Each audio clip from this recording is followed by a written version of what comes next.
I think this stuff is super interesting. I practiced in this area for about 8 years. And so I'm excited to take you guys through it. I understand you're preparing for the bar in February, and I want to assure you that I think this subject is something that we all can master together tonight here. So I want you to leave feeling like you've learned a lot and you're confident in your preparation.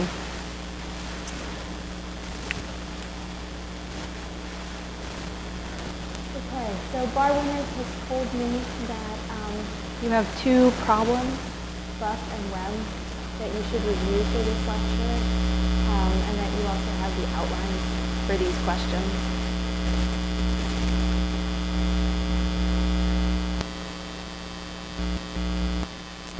So I've actually prepared some slides just so you have a visual for this upcoming 3 hours to kind of assist you through the outline.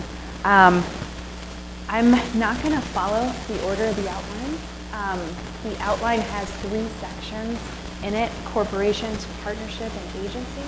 I'm actually going to start with the 3rd section, agency, because I think that once you understand those agency principles, the other 2 sections become easier. Agency principles apply to partnerships and corporations. So if we can master agency, believe it or not, you'll intuitively know the answers for corporations and partnerships.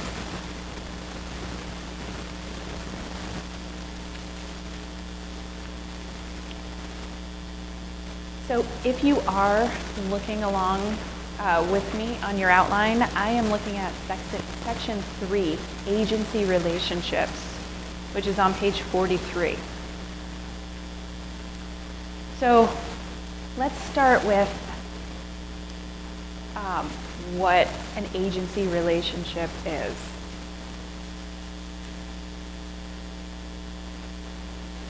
So agency is a fiduciary relationship, which just means that it's a relationship of trust in which one person manifests consent to another person that an agent shall act on the principal's behalf, subject to the principal's control, and for the principal's benefit.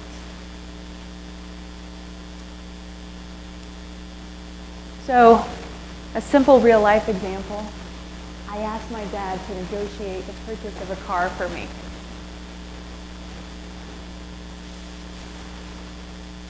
In that example, I've manifested consent to my dad that he act on my behalf, subject to my control, for my benefit. So I'm the principal, my dad is the agent, the car dealership is the third party.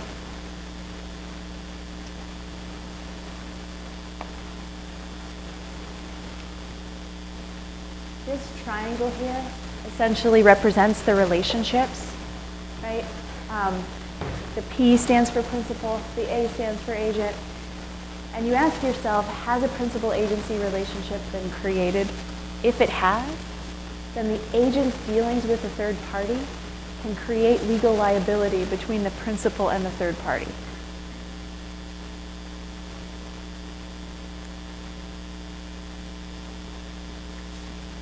Now your outline says that there are 2 types of agency relationships: the general principal-agency relationship and the more specific master-servant relationship.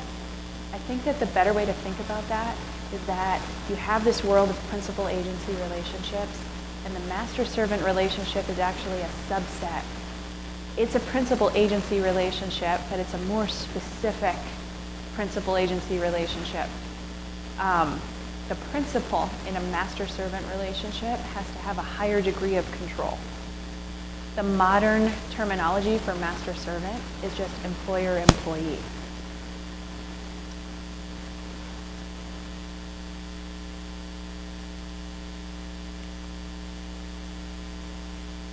A little bit more about this test.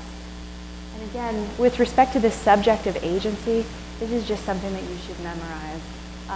This language of manifestation of consent by the principal to act, that the agent shall act on the principal's behalf, subject to the principal's control, and for the principal's benefit. Hopefully you guys saw this in a number of your law school classes, so it should look familiar. delving a little bit more into control,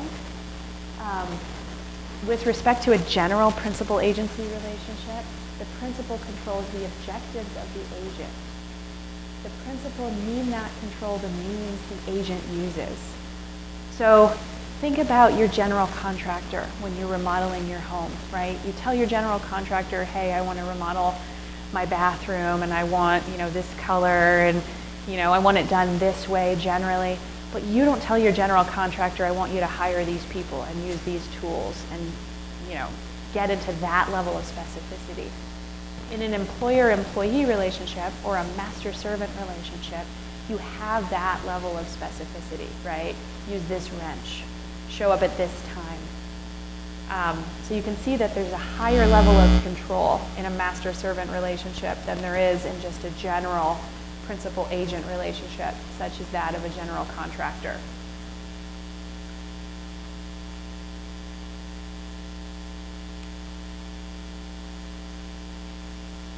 Generally, any person having capacity to contract has the capacity to be a principal.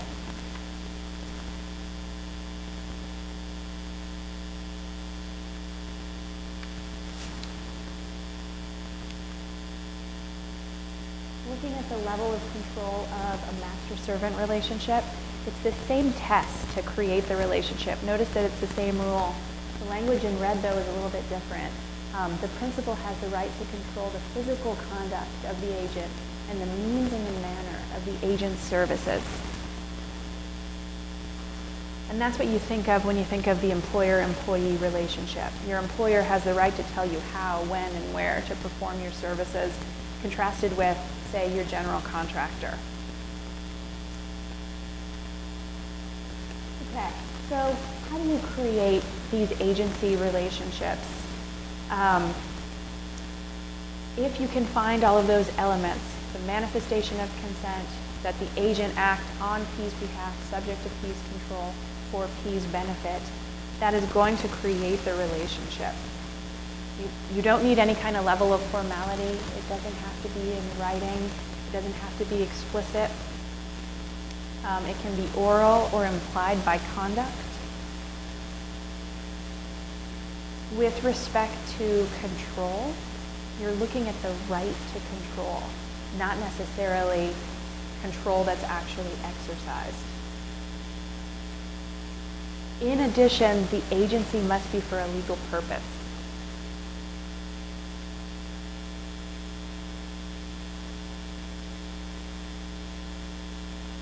The manifestation of consent, as I said, can be expressed. You might think of a power of attorney, for example, an exclusive agency contract. It could also be,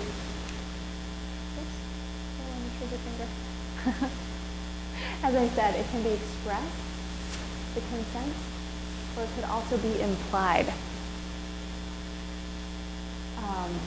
So it's possible that a principal-agency relationship is created when the parties don't necessarily use those words, they don't necessarily have a contract, but you can see by conduct that someone is acting on someone else's behalf, subject to their control.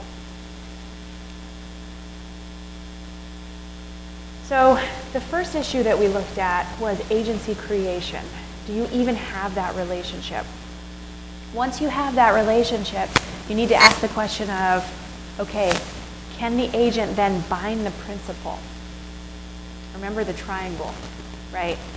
With respect to contracts, the question is whether or not the agent had authority to enter into that contract. And here on this slide, you have different flavors of authority that are going to bind the principal to the agent's actions.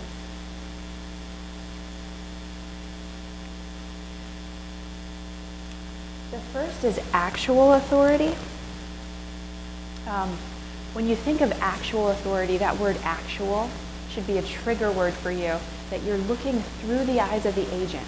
You're asking the question of whether or not the agent reasonably believes they had authority.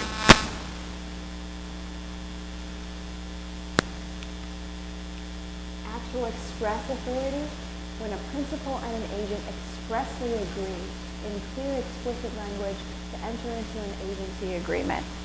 So it's just what it sounds like. The agent reasonably believes that they had authority because guess what? The principal and the agent explicitly agreed that the agent did.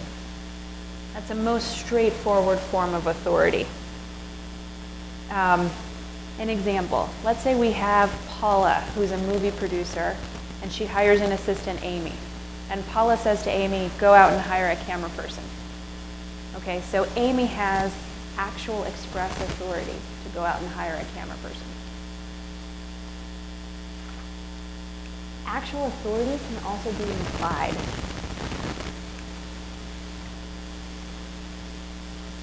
An agent has actual authority to take actions designated or implied in the principal's manifestation to the agent and acts necessary or incidental to achieving the principal's objectives. Okay, what do I mean by that? Take that example that I just gave you. Paula, the movie producer, hires an assistant, Amy, and she tells her, go out and hire a camera person, right? So Amy has actual express authority to go out and hire a camera person. Perhaps she has actual implied authority to enter into an employment contract to hire the camera person. Paula didn't specifically say enter into an employment contract, but entering into an employment contract is necessary or incidental to achieving the objective of hiring a camera person.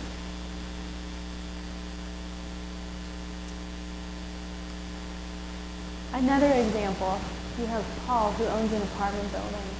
He hires Anne to manage it. Paul tells Anne to hire a company to cut the grass, and Anne does it. The question is Paul bound by the contract? So first, just as a little mini review, you know that you have a principal-agent relationship in that he just hired her. More specifically, it sounds like you have an employer-employee relationship.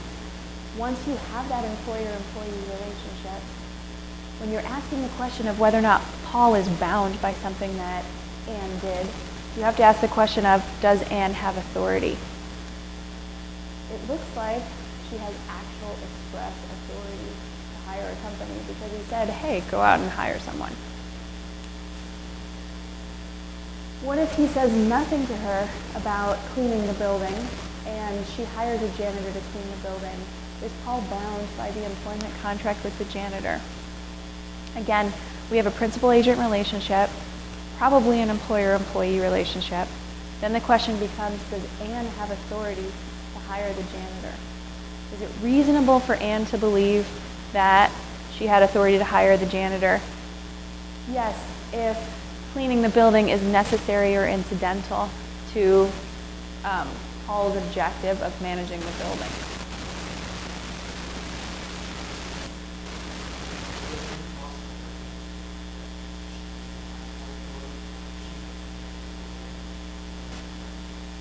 Absolutely. If you are asking the question of what's necessary or incidental. So the counter argument to that is, hey, perhaps cleaning the building isn't necessary or incidental to managing the building. And generally what you do is you look at local custom there and say, what do most building managers do? The other thing that would come up here is a concept that we're going to talk about actually next, which is apparent authority. And apparent authority, you look at it from the eyes of the third party. Instead of looking at it through the eyes of the agent and saying, was it reasonable for the agent to believe that they had authority? Here you say, was it reasonable for the third party to believe that the agent had authority? In this case, the janitor. Anne is the building manager, right? Who hires the janitor?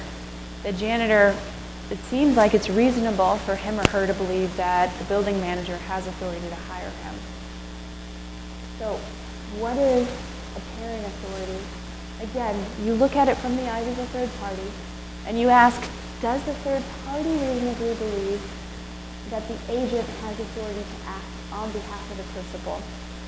And the second part of this is that traceable to the principal's manifestations?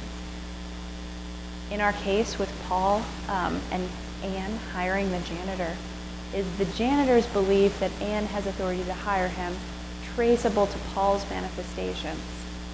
I would say Paul's manifestation was that he hired her to be a janitor. He hired her to be a manager. He put her in that position. And it's reasonable for the world to believe that the apartment manager would have authority to do something like that. Okay, so far we've dealt with actual authority, express and implied. Again, you're looking through the eyes of the agent. Is it reasonable for the agent to believe that they had authority? And now apparent authority, where you're looking through the eyes of the third party.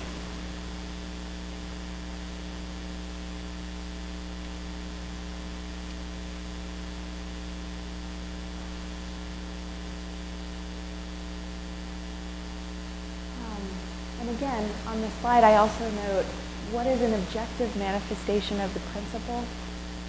For example, putting the agent in a particular position, sales clerk, manager, president.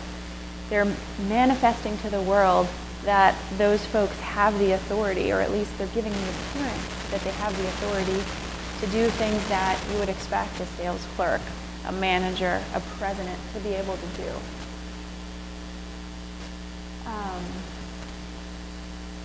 So you need some sort of communication to the third party, right? Because you're looking through the eyes of the third party. And then justifiable reliance of the third party. Some sort of change of position. The third party reasonably believes the agent has authority. They change their position based on that. And that belief was traceable to the principle's manifestations.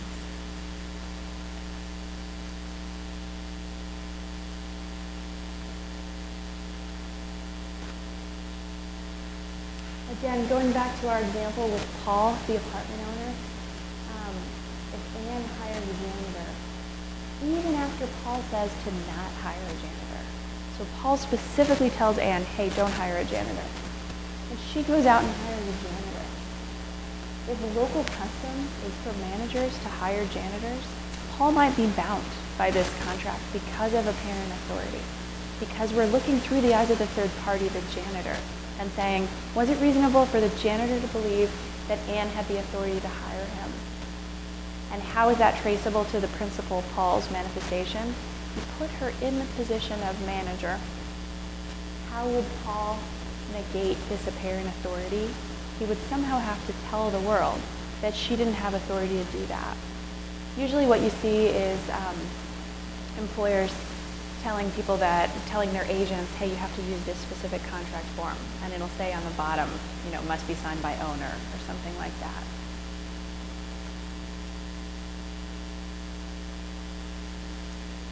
Okay, so we talked about actual authority and apparent authority. The next issue here is estoppel. The principal might be estopped from denying that they're liable.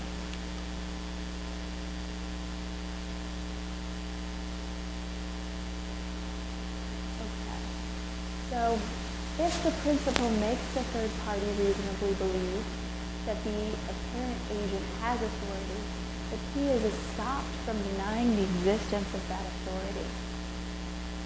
How does the principal do that?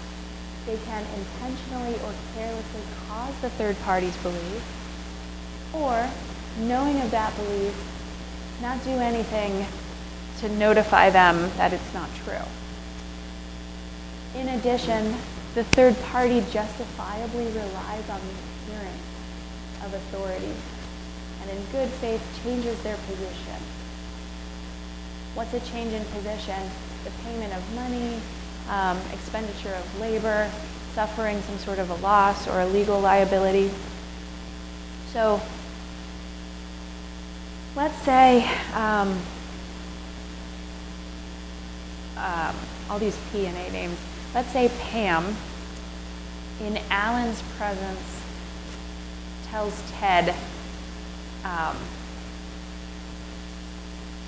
so you have Alan, a purported agent, who tells a third party that he's Pam's agent. And Pam is standing right there. She doesn't say anything. Even if Alan is not Pam's agent, Pam might be estopped from denying that he's not, right? Because she intentionally or carelessly caused the third party to think that. She was standing right there. She heard him say that, and she didn't take reasonable steps to say, hey, wait a minute, no, he's not.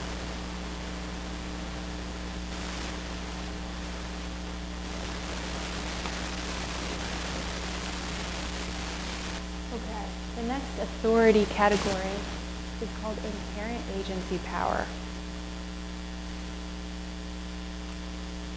The easiest way to think about this category is that it's really a catch-all category. So you don't have actual authority, express or implied. You don't have apparent authority or estoppel. There's a category of cases where certain judges came in and said, okay, even though we don't have actual authority, apparent authority, estoppel, or ratification, we still want to protect third parties. And we're still going to find authority here.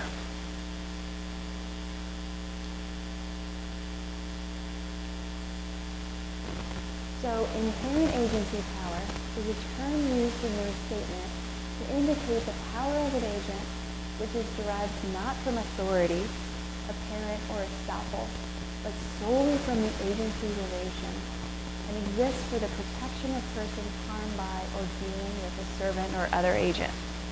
In other words, we couldn't find any other kind of authority.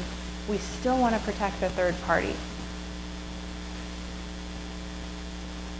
This is a difficult category to grasp, really, because essentially you're saying there's an agency relationship. When do we want to still protect the third party? The case law behind this has been almost exclusively when you have an undisclosed principal. So when the third party is dealing with an agent and doesn't realize that they're dealing with an agent. They think that they're dealing with just, someone that they're dealing with. When in actuality, the agent is acting on someone else's behalf, subject to someone else's control. And in those circumstances, lots of courts have come in and said, okay, apparent authority can apply because the third party's reasonable belief that the agent has authority has to be traceable to the principal's manifestations. In those circumstances, the third party didn't even know there was a principal. So they developed this category of inherent agency power.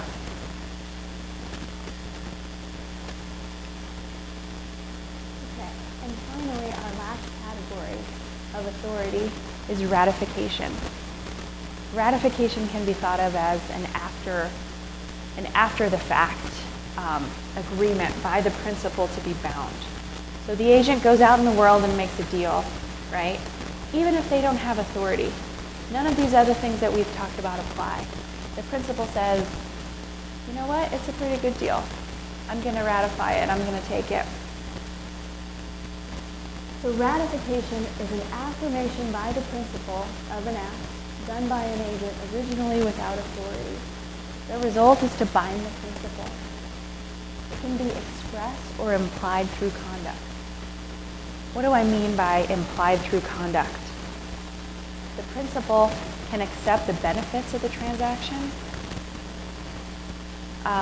It could also be implied through silence or inaction, if they know what's going on and then don't do anything to correct it.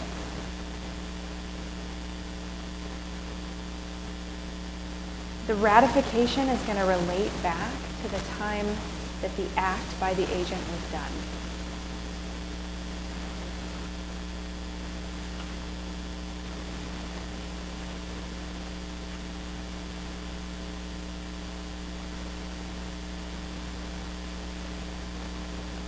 There's a number of requirements for ratification. The most important one on this slide is number 5. At the time of ratification, he must have knowledge of all material facts concerning the act or transaction. 1 through 4 are pretty intuitive. The contract or act must be one that would be valid if the agent had been authorized at the time it was performed. The principal must have been in existence when the act was done. So if we're talking about a company, for example, it has to have already been formed. The contract or act must have been executed or performed by the third party. So the agent goes out into the world and makes a contract, for example. The third party has to also have entered into the contract. whatever formalities were required to form the contract, for example, in the first place, are also required for the ratification.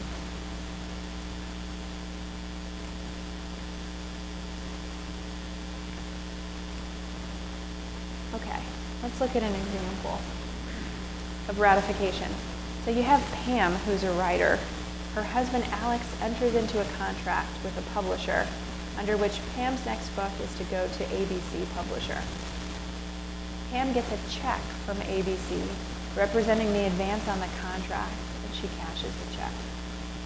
She then spends the proceeds on a new computer for her office. Some months later, she tries to sell her new book to another publisher. ABC says, hey, wait a minute, you have a deal with us. And then Pam points out that her husband had no authority to act as her agent.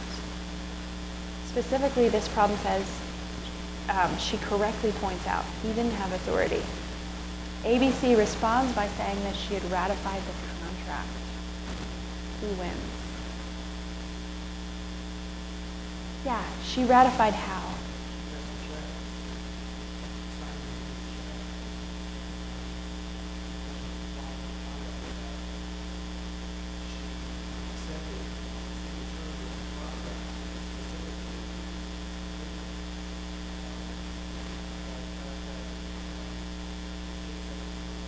Yeah, exactly. So it's ratification by acceptance of the benefits at a time when she didn't have to accept the benefits. It's not like someone cut her grass and then there's no way to give it back, right? She didn't have to cash the check. What was your name? Lance. So Lance says ratification. The other little wrinkle here is, did she have full knowledge of the material facts? The next part of the problem is geared towards that. What happens if Pam comes back and says, she thought the check was for royalties on one of her previous books, which ABC had published. She asserts that she neither knew nor had reason to know that it was an advance on her next book. Now who wins?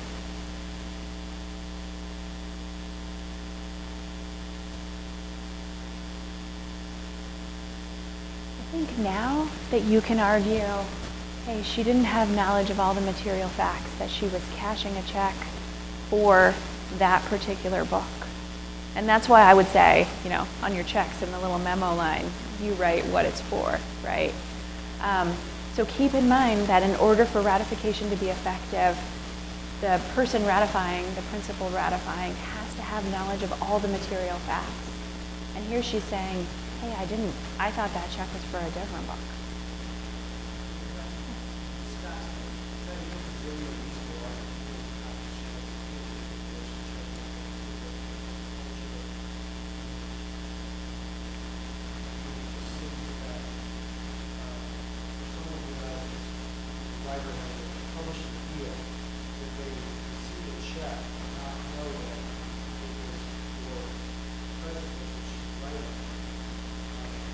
I think the answer to that is you can definitely poke through the facts and say, is that actually true, that she didn't have knowledge of all the material facts, right?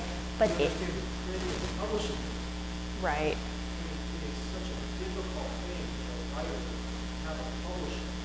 Sure. But if you make the assumption that she didn't have knowledge of the material facts, so that would be the analysis. If she did have knowledge of all material facts, ratification effective. If she didn't have knowledge of all the material facts, ratification ineffective. And that's what you could play with. Yeah, tell me your name. Harry.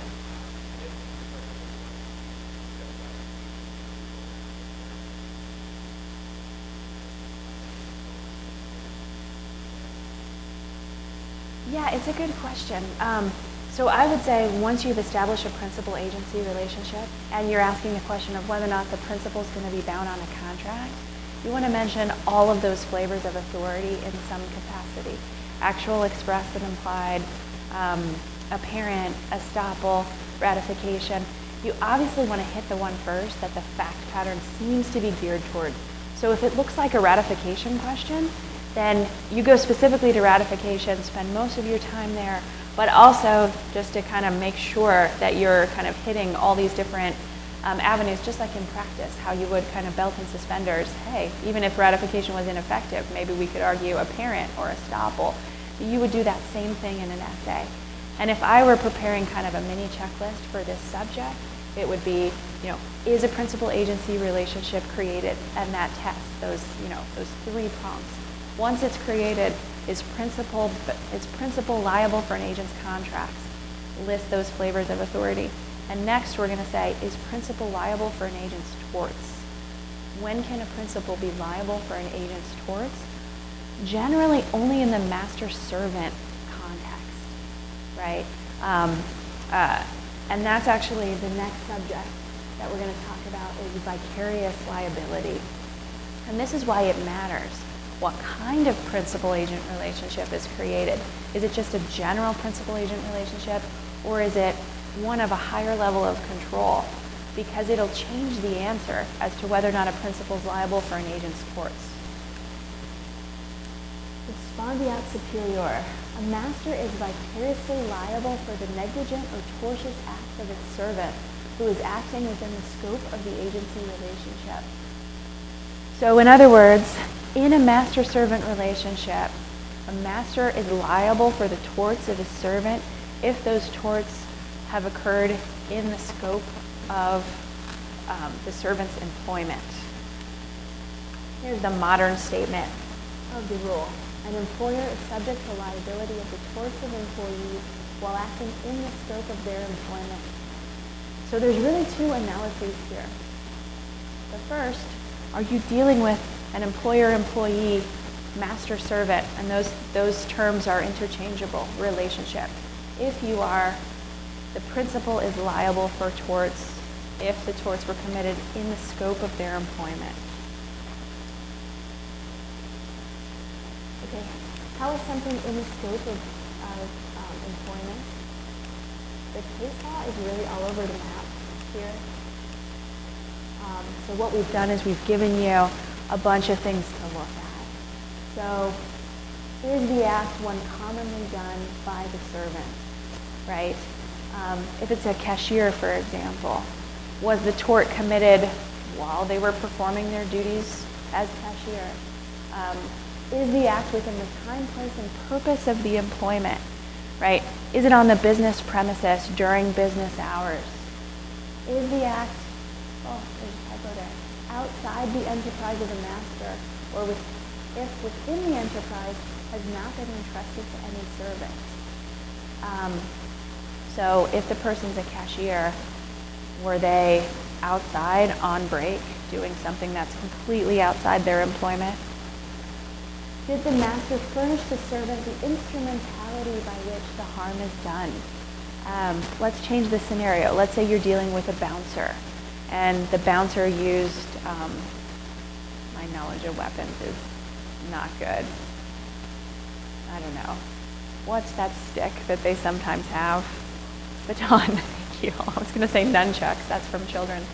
And the bouncer used a baton, right? Did the employer give the bouncer the baton?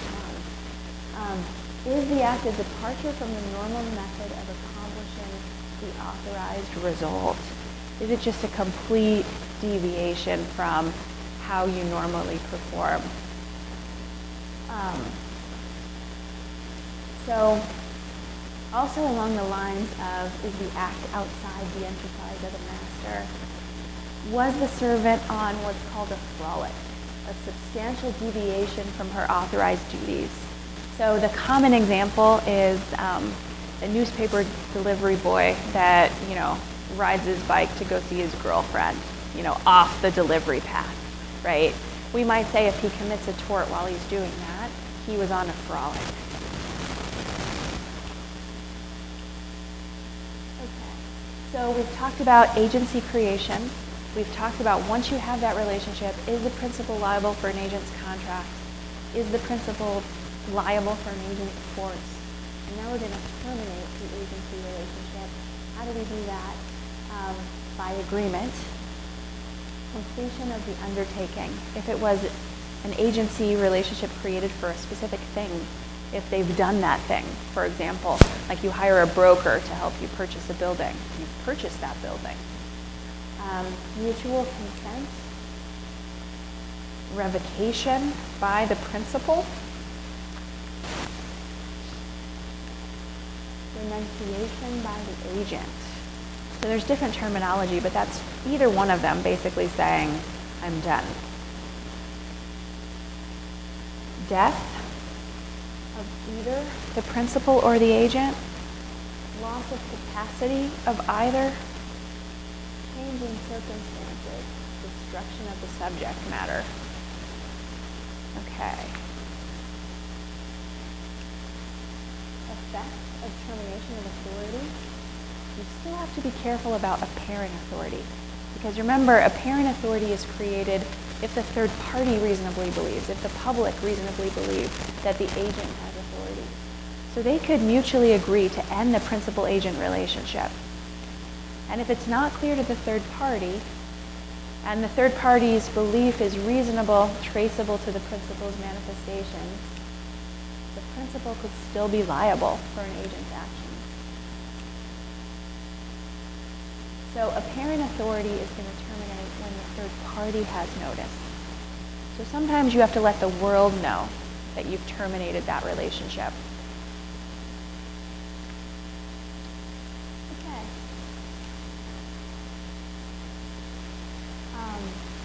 We talked about creation, when a principal is liable, terminating that agency relationship, but we haven't governed the relationship. And we're going to see this a lot in partnerships and corporations in the next two sections, meaning the standards of conduct for dealing with each other.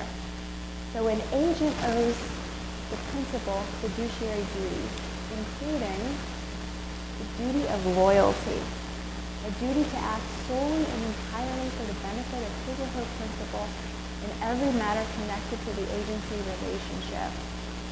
The agent has a duty to disclose to the principal all relevant facts, matters that a disinterested and skillful agent advising to you would think reasonably relevant. See, is going to cut across all business associations topics, really.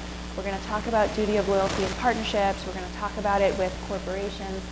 When you think duty of loyalty, think conflict of interest, right? Someone is doing something to serve their own interest. Duty of obedience is a duty to follow instructions. There's also a duty of care here. It's not listed in your outline, but duty of care also cuts across all of these business associations topics. Duty of loyalty is a conflict of interest, essentially. Duty of care is the standard upon which you're performing your task, right? Are you being negligent? Or are you acting in good faith the way a reasonably prudent person would? So these are concepts that if you get a business associations essay and you see any kind of relationship, whether it be director of a corporation, partner of a partnership, principal agency relationship, you want to ask yourself, are there any violation of these fiduciary duties? And we'll talk about that more with partnerships and corporations. Yeah. So, if we discuss the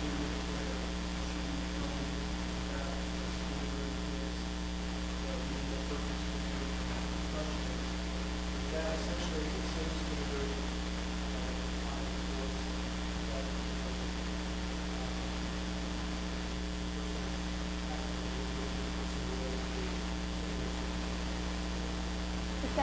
Essentially, there's a more of a good faith component there, but essentially, are they acting in good faith the way a reasonably prudent person would?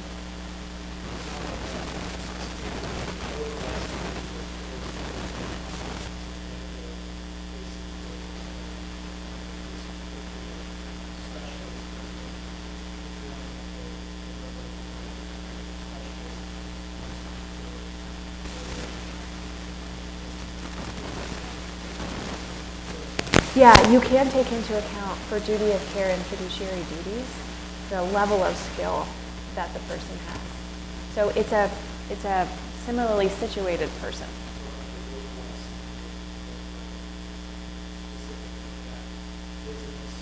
Yes. Absolutely, in that negligence standard. So if you have some sort of special level of skill, and that's why you're hired and you're not using it, you could be violating your duty of care, absolutely. Thanks for the question.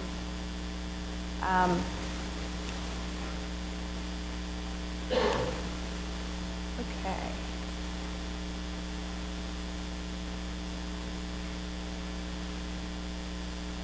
So that completes section 3, which is agency. And as I said before, the agency principles are going to cut across partnerships and corporations, which is why I'm doing them out of order. The next section I'm going to talk about is, let's talk about limited partnerships. Creation. It's not a default business entity. You actually have to affirmatively create a limited partnership. You have to file with the Secretary of State. Every limited partner has to have at least one general partner and one limited partner. General partners have the same default rights and obligations as partners in a regular partnership.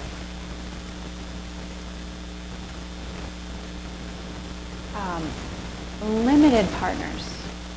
Yes. An LP. So we are going to talk about LLPs as well, but right now I'm talking about a limited partnership.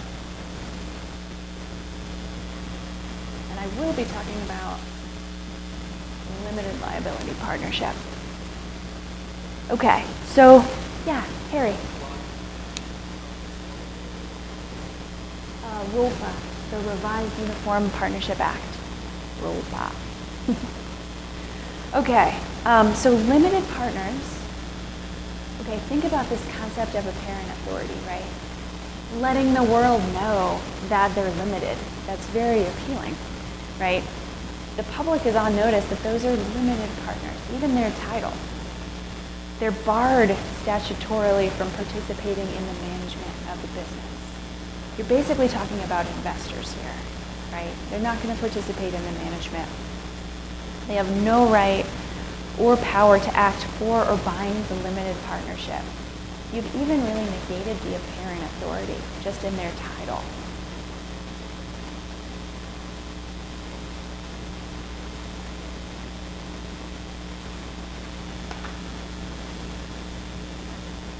There is a right of the limited partner to information. A limited partner statutorily could demand information within 10 days. So with respect to management, the general partners have equal rights to management. That's the default rule, just like the default rule in a general partnership. As I said, limited partners are barred, and they have a right to information on 10 days demand. Economic rights. Profit and loss sharing is as specified in the partnership agreement. If not, the default rule is that profits and losses are shared on basis of contributions made. So in accordance with your partnership interests, essentially.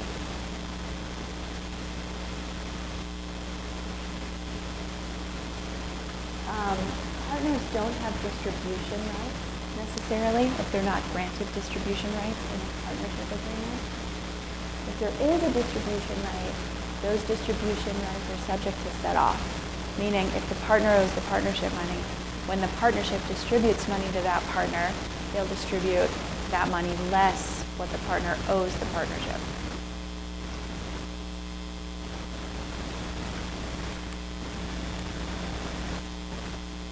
The general partners in an LLP, a limited partnership, are jointly and severally personally liable for debts. Limited partners have limited liability, which means all they have at risk is what they put into the partnership.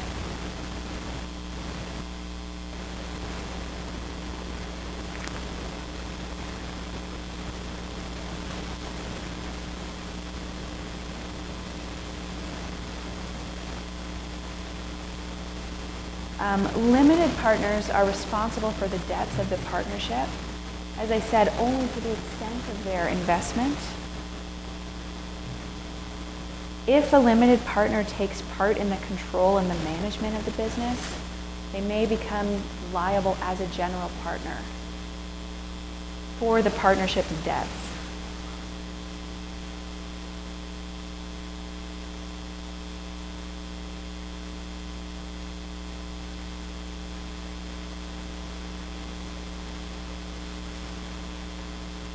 With respect to limited partners and partnership obligations, whether those obligations arise in contract or tort, a limited partner does not have contract or tort obligations of a partnership. They're not personally liable for those obligations of a limited partnership.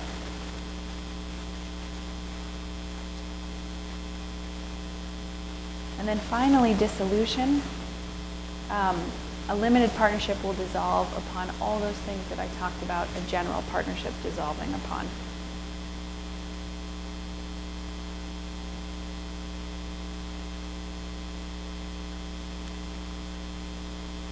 Okay.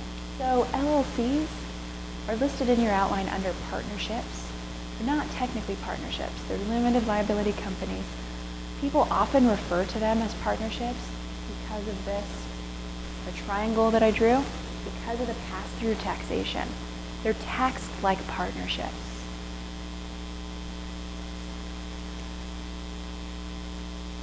How do you create an LLC? You have to file with the Secretary of State. Again, it's not a default business entity. And as I said, an LLC is really a hybrid of a corporation and a partnership. It really takes the best parts of both, right? You get limited liability, just like shareholders of a corporation, but you get pass-through taxation, just like the partners in a partnership. And then you get to choose your management structure, right? You can have separation of owners and managers, or you can make it member managed. So you've got flexibility in the management and control. An LLC is formed by filing articles of organization with the Secretary of State. As I said, they also need to have what's called an operating agreement, similar to a partnership agreement.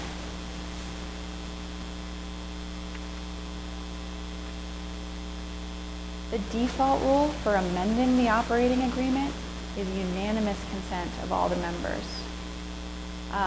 In California, the operating agreement can't provide for less than a majority to amend the articles or the operating agreement. So we talk about these default rules, right?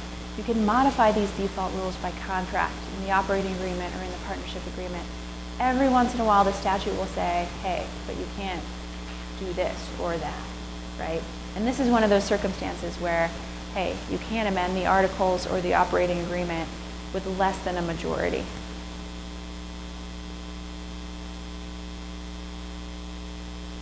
Yeah, Lance.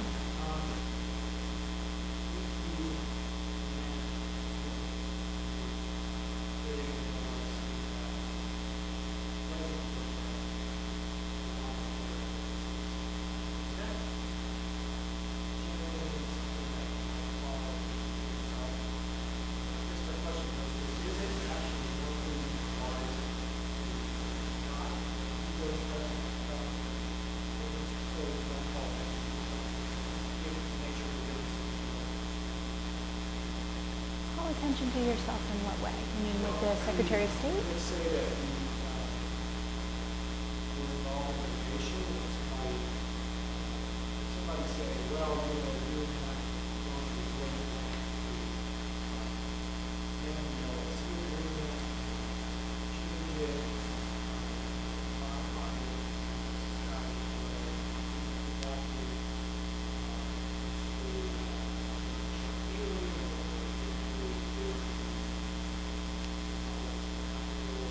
I would say that one of the main advantages of LLCs is that flexibility of contract. So unless you're taking aggressive positions in specific areas, let's say you're taking aggressive tax positions, for example, just having a flexible contract is one of the reasons why people enter into LLCs, as opposed to corporations where there's a lot of formality about, and we're going to talk about this at length, but hey, you have to have an annual meeting, you have to provide your shareholders with these rights. Right? This is more of, hey, you get to come together and contract. But that being said, you might be taking aggressive positions in other areas like tax or in other things. And there I could see that. But the operating agreement is the meeting of the minds, the business deal for the LLC. Okay. So creation is estate filing. As I said, management and control. You could have managers that are completely separate from the members, or it could be member managed. Liability. The members have limited liability. As I drew on the board, they have this liability shield. Fiduciary duties also kick in. Not a surprise, the duty of care and loyalty. And we know, just like a partnership, that the members owe fiduciary duties of care and loyalty to each other and to the LLC, as do the managers, right? Because remember now, the managers can be separate from the members.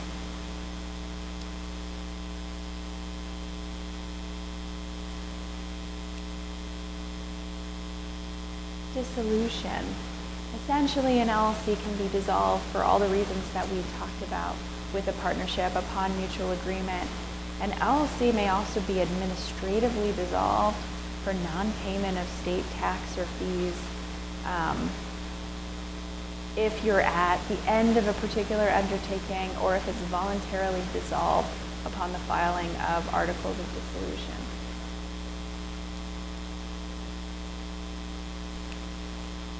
The next business entity to talk about is an LLP, a limited liability partnership. Again, creation, it's not a default business entity. You have to file with the Secretary of State.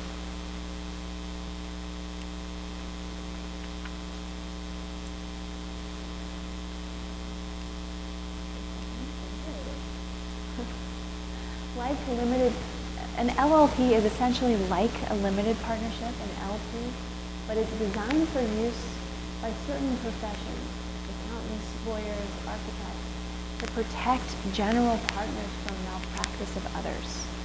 So when you think of an LLP, think of all the things that I talked about with respect to an LP, that you have to have a general partner, then you have limited partners. Limited partners are more like investors. They don't participate in the management. They have limited liability. A general partner participates in the management, has unlimited liability, except in an LLP, a general partner has limited liability for the malpractice of the other partners, as long as those other partners aren't under that GP supervision. So I say on the slide, generally partners are not responsible for partnership debts resulting from negligence, malpractice, or wrongful acts by another partner, employee, or agent of the partnership. They are responsible for other partnership debts and obligations, and for their own malpractice and those under their control. So as I said, that's really the thing that you should have in your mind. Distinguish between an LP and an LLP is that the general partners are protected from others' malpractice, essentially.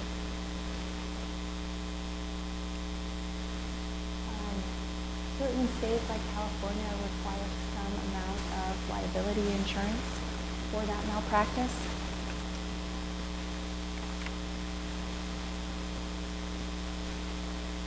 With respect to management and control, LLPs run like general partnerships. It's the general partners that have equal rights to participate in management.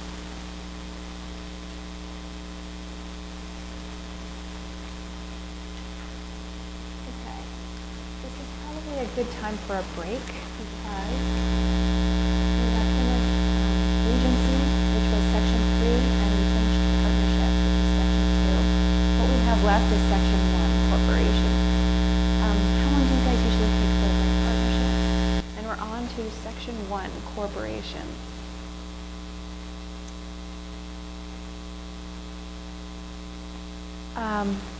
The first thing to talk about really is pre-incorporation, before the corporation is actually formed, and then formation. So pre-incorporation, that term promoter, it's legal term of art, essentially, for someone acting on behalf of a corporation before it's formed. So you see I put a principal, agent, third party, a PAT triangle up there. The principal is the corporation. The agent is the promoter, because the agent is acting on behalf of the principal in interacting with a third party. And so you have to ask yourself the questions of what happens if a promoter is acting on behalf of a corporation that's never formed. Essentially, the promoter is going to be held personally liable. Even if the corporation is then formed, the corporation has to ratify the promoter's agreement because it was entered into before it was formed. As you guys know, the corporation could ratify by accepting the benefits of that agreement. The corporation and the third party have to release the promoter from liability. Otherwise, the promoter will be liable.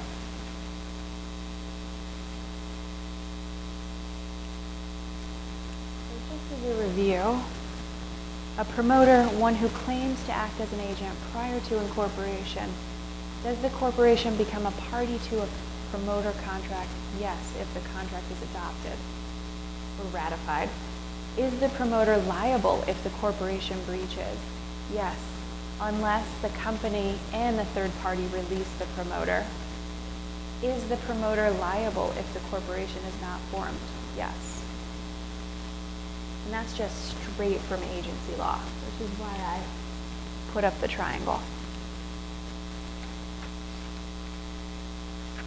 Okay, now let's talk about formation and issues that might occur in formation. So you have to file with the Secretary of State.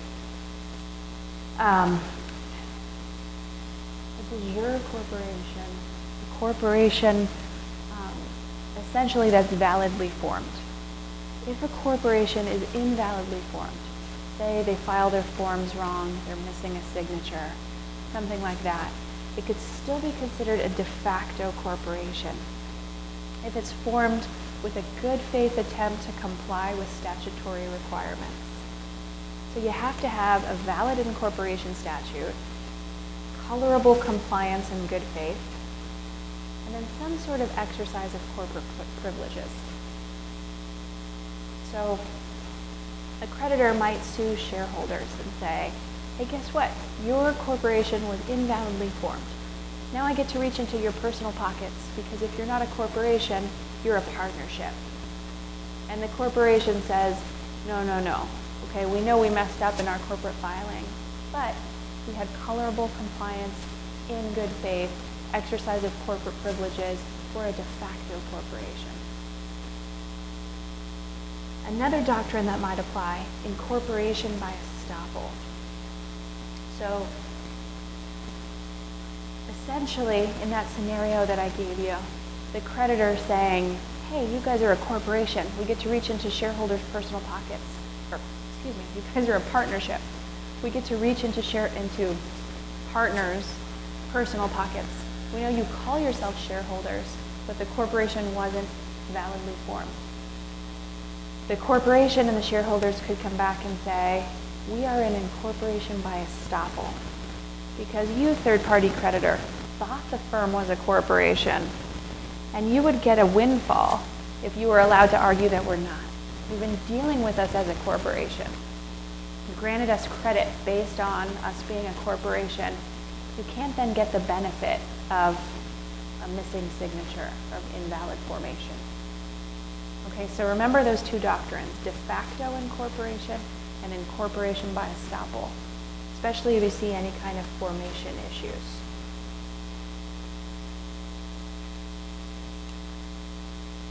Okay, so we're forming our company, we filed with the Secretary of State, we're a valid corporation. Now you've got stock subscriptions. Initial stock subscription issues. So let's say you have X out there in the world who subscribes to 100 shares of stock. prior to incorporation, just an investor who says, you know what, I believe in your business. I give you a subscription offer. My offer is I'll offer to buy 100 shares of stock. Essentially, a stock subscription is an option contract where the investor or the subscriber is agreeing to pay a set price for an agreed number of shares.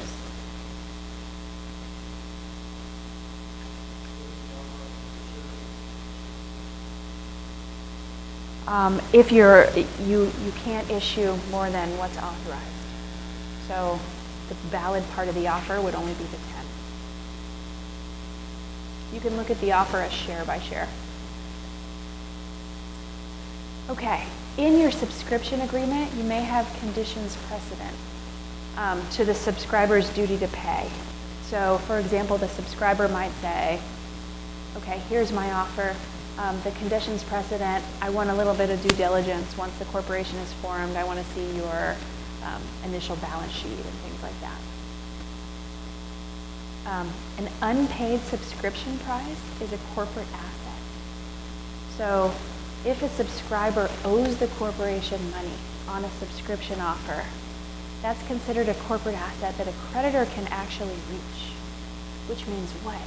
Generally, shareholders have limited liability, meaning creditors of a corporation can't reach into the personal pockets of shareholders. But if that shareholder owes the corporation money on the subscription offer, the creditor can say, okay, pay up out of your personal pocket, pay to the corporation, and then we take it from the corporation. What about this issue of revocation of stock subscriptions?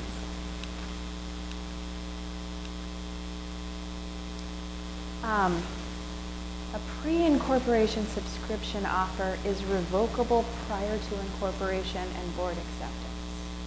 Okay, so if there's a subscription offer out there, the subscriber can revoke that offer before the corporation is formed, before the board accepts the offer.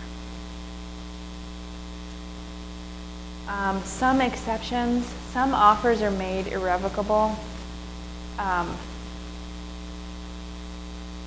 If each group of subscribers have subscribed in consideration of the promises of others. So in other words, there's more of a quid pro quo. We're subscribing in exchange for something. There's a bigger deal.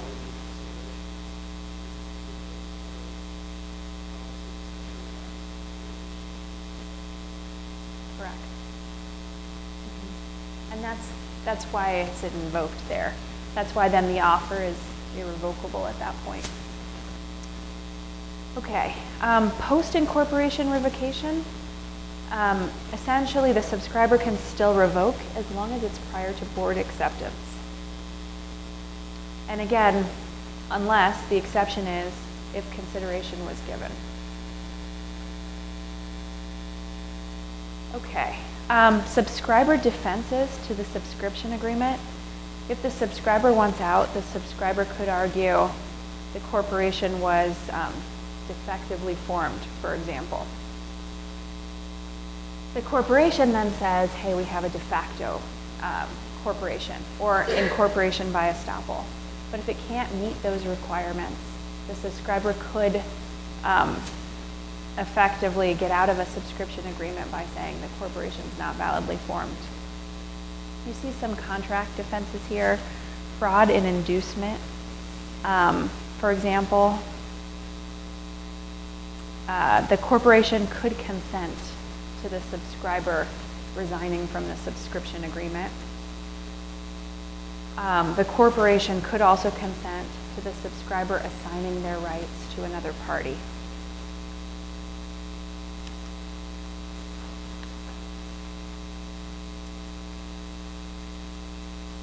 Let's look at the consideration for stock issuance. What is considered eligible consideration, good consideration? Money, labor, or services that are completed. It can't be for future services. Intangible or tangible property, and cancellation of debt. So notice an important point. Eligible consideration is not future services. That's why you often see stock options granted for future services. Not actual stock, they're simply Exactly. In the future. Exactly. Okay.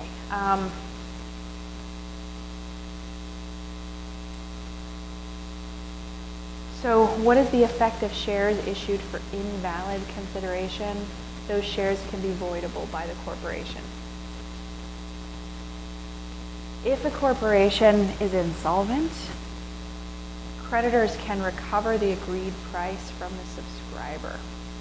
So this is again that idea of a corporate asset. If a subscriber owes the corporation money, creditors can reach into their pockets and get that money.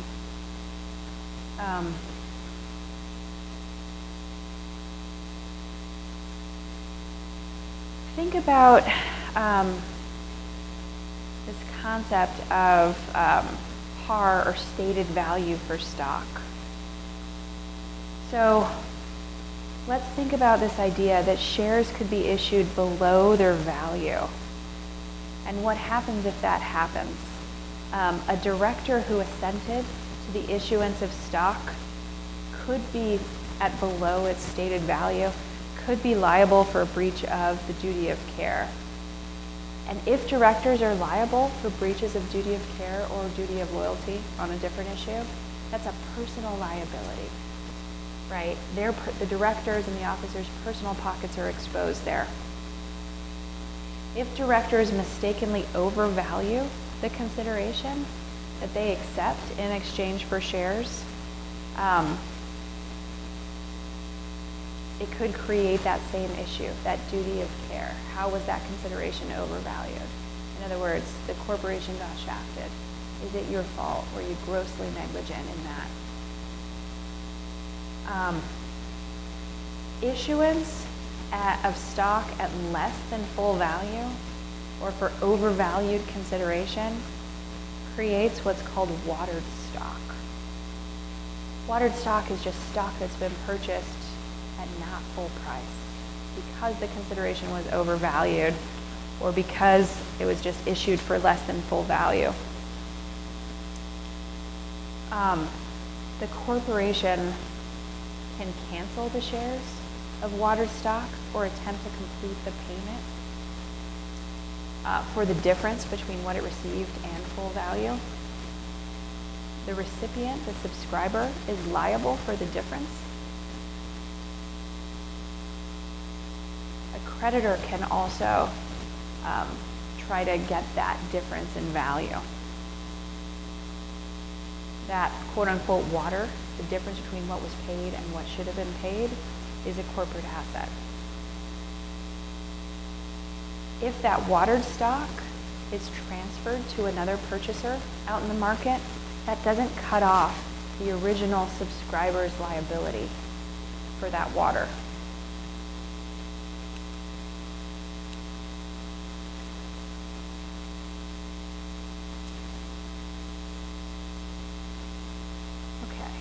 So with respect to corporations, we've talked about the limited liability that a shareholder has, right? That's one of the main advantages of being a corporation. In addition to the ease of raising capital, people are familiar with purchasing shares. But there are exceptions to this liability shield. One exception is called piercing the corporate veil.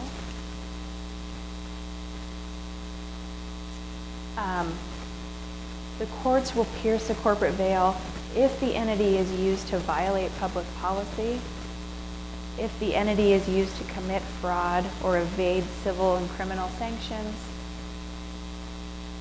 if the shareholders have led creditors to believe that the shareholders would be personally liable. And there's this idea that you can pierce the corporate veil if the shareholders and the corporation are really just what's called alter egos of each other. What do I mean by alter egos of each other? I mean that the shareholders have disregarded the separateness of the corporate form.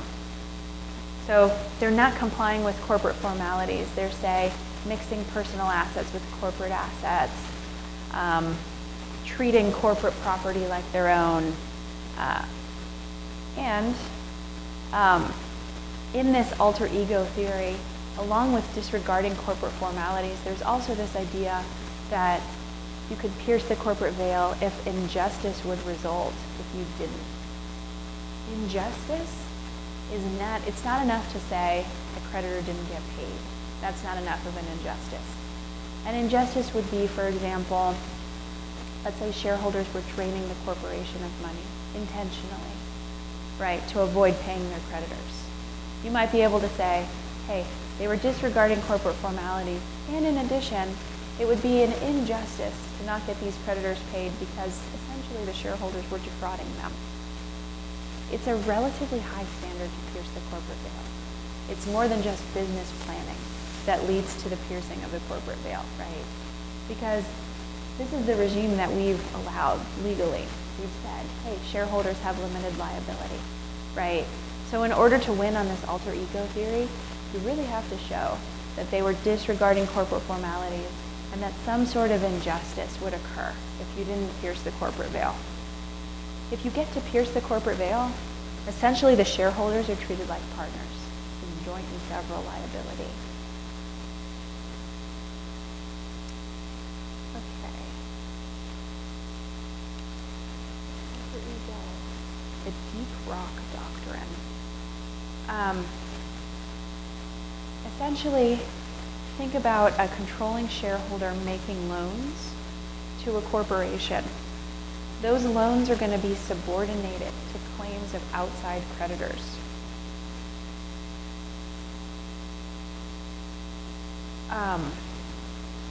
The deep rock doctrine is essentially that loans by a shareholder are viewed as a capital investment and not debt. So you're going to pay your outside creditors first, and then your shareholder creditors.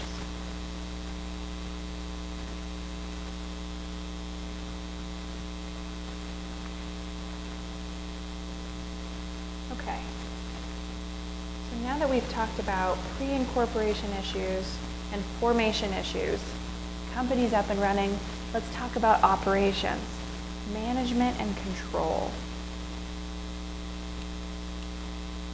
Shareholder rights and powers. The election and the removal of a director. So the initial directors are named in the Articles of Incorporation, and those directors will serve until the next board of directors is elected by shareholders.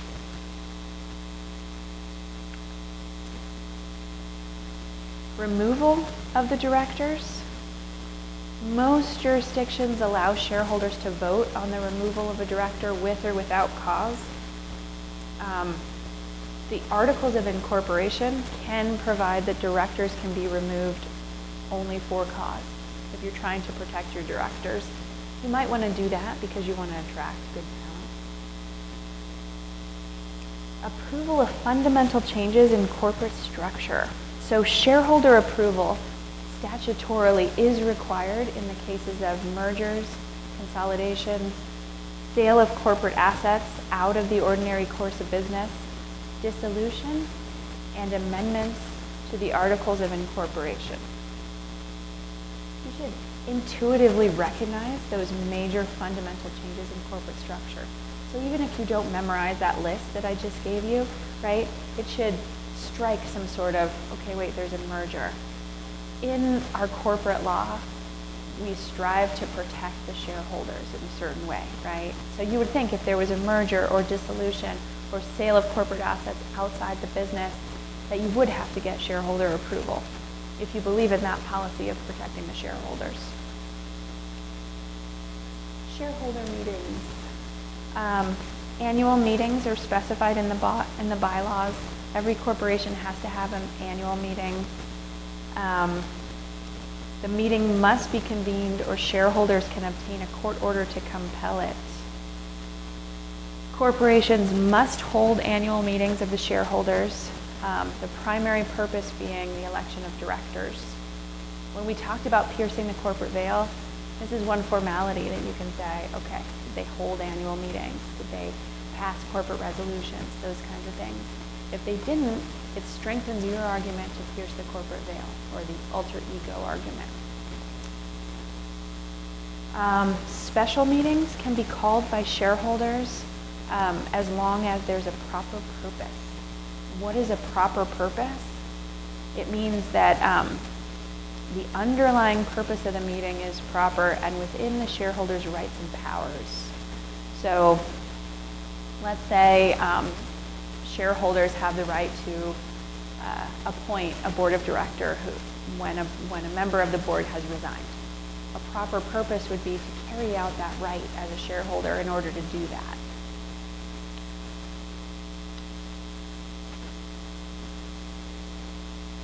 Okay, voting. Who's entitled to vote? Shareholders of record on the date specified by directors.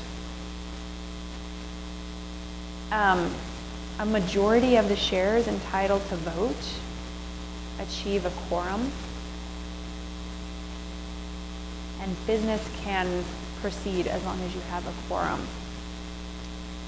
There's a couple of different types of voting. You have what's called straight voting, is that each share is entitled to one vote. Cumulative voting, that's only allowed if it's provided for in the articles. And essentially, let's say you have multiple directors to elect. Each shareholder can, let's say you have 3 directors to elect. Each shareholder then has 3 votes that they could put towards one person. The idea is you help minority shareholders really have more power.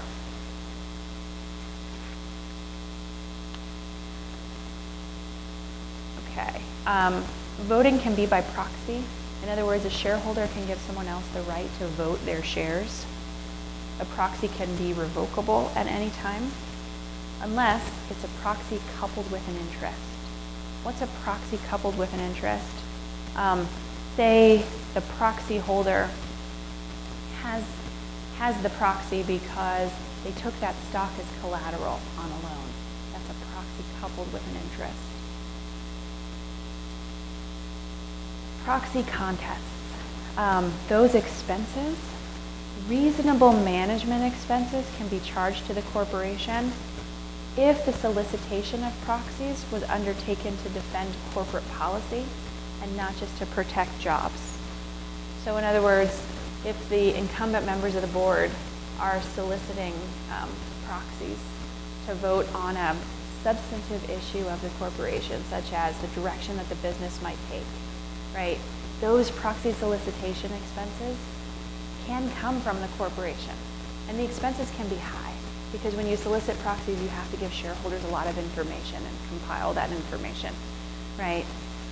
If you're just trying to protect your own job, then the expenses can't be reimbursed by the corporation. It's not considered corporate policy. Okay, if insurgents win control of the corporation, they can then be reimbursed for their proxy solicitation expenses. But if they lose, they can't be reimbursed. Okay, shareholder agreements. Shareholders can come together in a voting trust, which is essentially an agreement between some shareholders and a trustee for the right to vote and represent their stock. They can come together in what's called a pooling agreement. In other words, shareholders agree that they'll vote their shares as the majority of the shareholders in their pool say to vote them. A voting trust and a pooling agreement has to have a proper purpose to not be voided.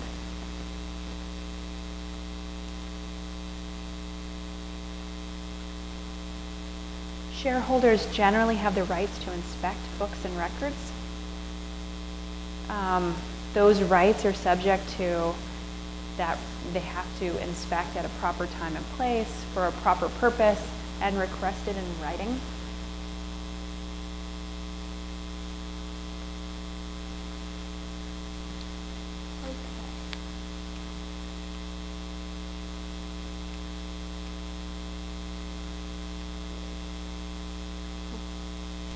Okay, directors' powers. Directors are vested with the power to manage, right? Subject to shareholder approval of fundamental corporate changes. So mergers, consolidations, sale of assets outside the ordinary course of business, just as we talked about. Directors are originally appointed in the Articles of Incorporation, and thereafter they're elected by shareholders. Vacancies can be filled by shareholders or by the directors. They have to function as a board, so you have to have a board of directors. They can delegate non-extraordinary duties to committees.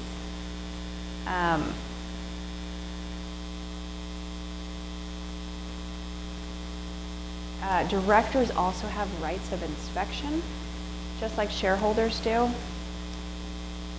Let's talk for a minute about removal of directors. Directors could only be removed by majority vote for good cause. For example, fraud, gross incompetence. Traditionally, you needed to remove a director for cause. Modern statutes, including in California, allow the removal of a director by the majority of shareholders for without cause. Okay, so why do I have directors' duties and liabilities in red? Because this is the most heavily tested area in corporations. The past 3 slides, we've been going through a lot of mechanical stuff about meetings and, and to be quite honest, that's just stuff that you look at, you memorize, you try to become familiar with. This section here, directors' duties and liabilities, we're going to return to the duty of care, the duty of loyalty. As I said, this is the most heavily tested stuff, and hopefully it was the most heavily concentrated in your business associations classes. I know that it is in mine. Okay, so directors' duties and liabilities. Directors owe fiduciary duties of care and loyalty to the corporation and to shareholders. The duty of care, and Lance and I were talking about this a bit in the last hour. So a director shall perform in good faith and in a manner the director reasonably believes to be in the best interest of the corporation, and with the degree of care an ordinarily prudent person in a like position would use under similar circumstances. So that is the standard. Now in your outline on page 14, BarWinners has given you a phrase that they suggest you write. Either way, that standard for duty of care, you should know it. You should commit it to memory, right? If you get a business associations question, you might have to know that duty of care standard. And you know what? If you get a partnership question, even if you get an agency question, it cuts across all 3 of those areas, right? So duty of care.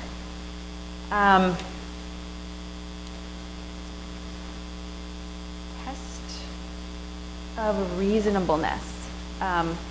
So we said care an ordinarily prudent person in a like position would use under similar circumstances, and in a manner the director reasonably believes to be in the best interest of the corporation. So what's reasonable? A decision that's made after you investigate, analyze, and deliberate over the corporate action. Essentially, you're asking the question of, was it a valid exercise of business judgment? So the business judgment rule essentially says that a director is not going to be liable for things that turn out to be bad business decisions if the decision was made in good faith, was an informed decision, and there was a rational, reasonable basis for the decision. Okay, so even if it turns out to be the worst business decision of all time, as long as they're well informed, they believe that they're acting in the best interest of the corporation, and there's some reasonable basis, we're going to say, we're not going to impose our business judgment here, right? Notice that if the directors or the officers violate their duty of care, they're personally liable. Their personal pockets are exposed. Directors can rely on expert advice. That goes into, was it an informed decision?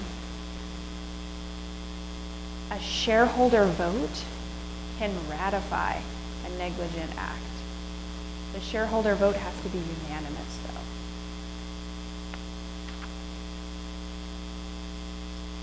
Okay, so that's duty of care. A director can also violate their duty of care by violating essentially Rule 10b-5, which is insider trading, that we're going to talk about in more detail. But if a director or officer uses inside information while purchasing securities, they may also be liable for a breach of their duty of care. Next, duty of loyalty. A director owes a fiduciary duty of loyalty to put the interest of the corporation above their own and to avoid conflicts of interest. What is a conflict of interest? Essentially, if the director or the officer is going to benefit and the corporation is not, or if they're going to benefit more than the corporation, right? So if you have a conflict of interest, that may still be okay if that conflict of interest is cleansed. How can that conflict of interest be cleansed? If the transaction is judged fair by an independent third party, you get a fairness opinion. If disinterested directors, after full disclosure of all material facts, agree to the transaction.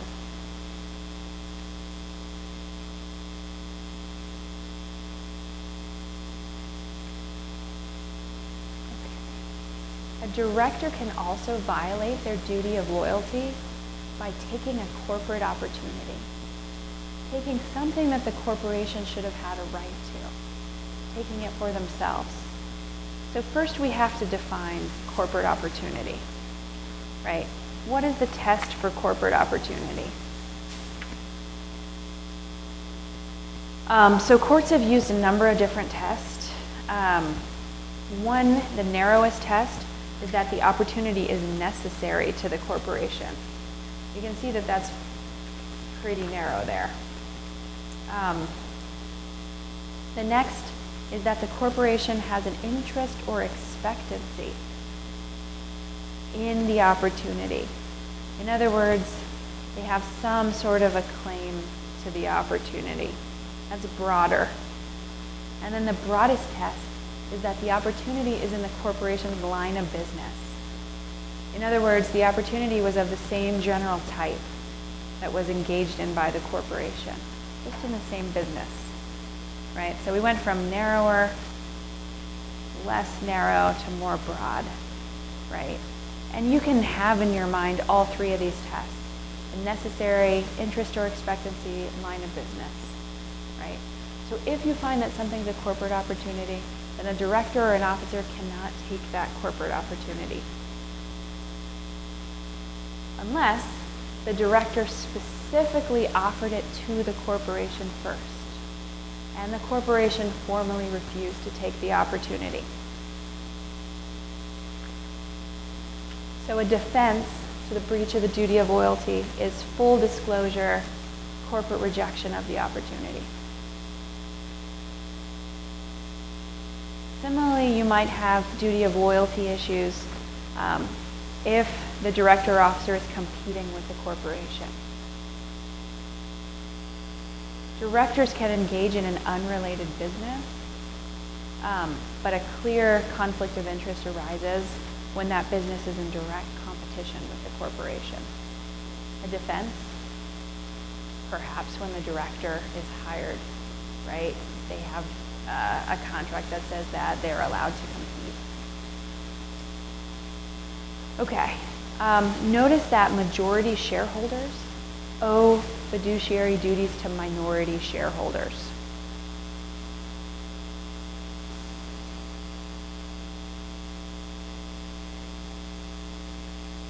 What you're looking for there really is, are they going to benefit?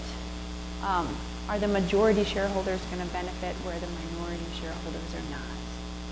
In the problem that we're going to look at, a majority shareholder is going to get extra money per stock that he's selling. He's going to get to sell his stock at a premium.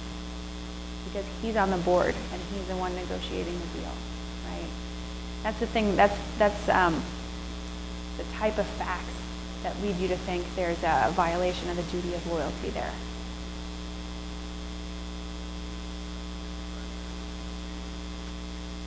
Which? Oh, because a director could also be a majority shareholder. That's a good question.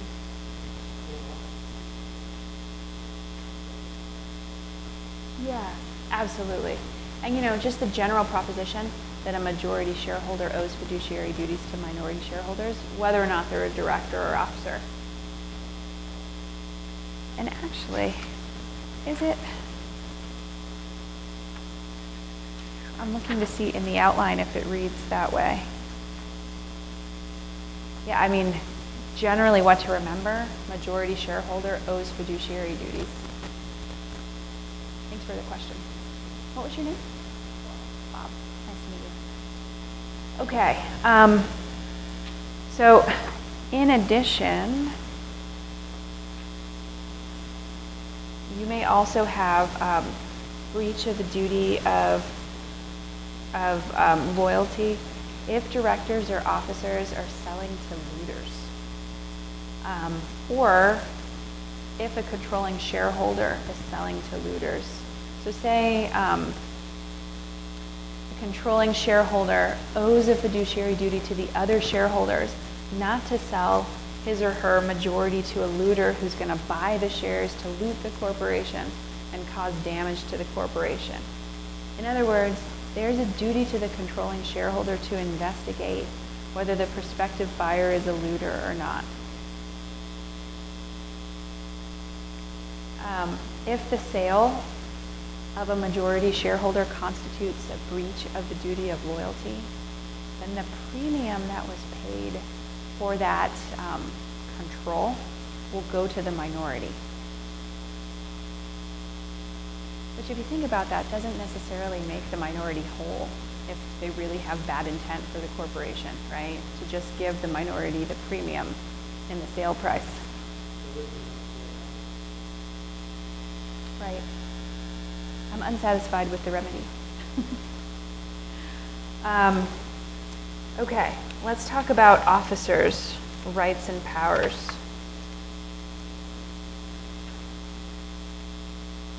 Officers are chosen by directors, as I have on the board there. The board of directors appoint the officers and can be removed with or without cause.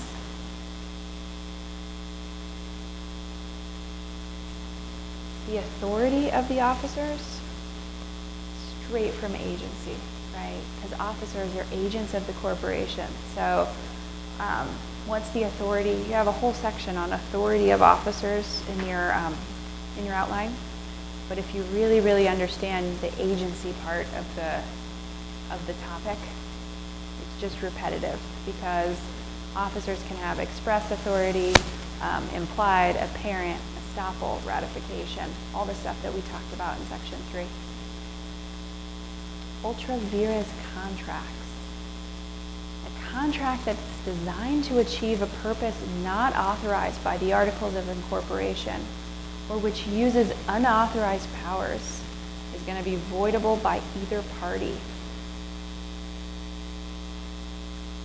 If a party has received performance, even part performance, then they're stopped to assert this doctrine. Unanimous shareholder approval can ratify the contract.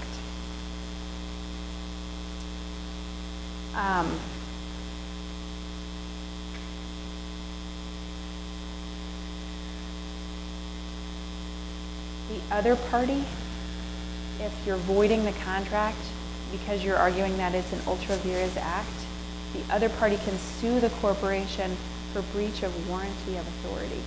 So the third party says, hey, I didn't know that you didn't have authority to enter into this act.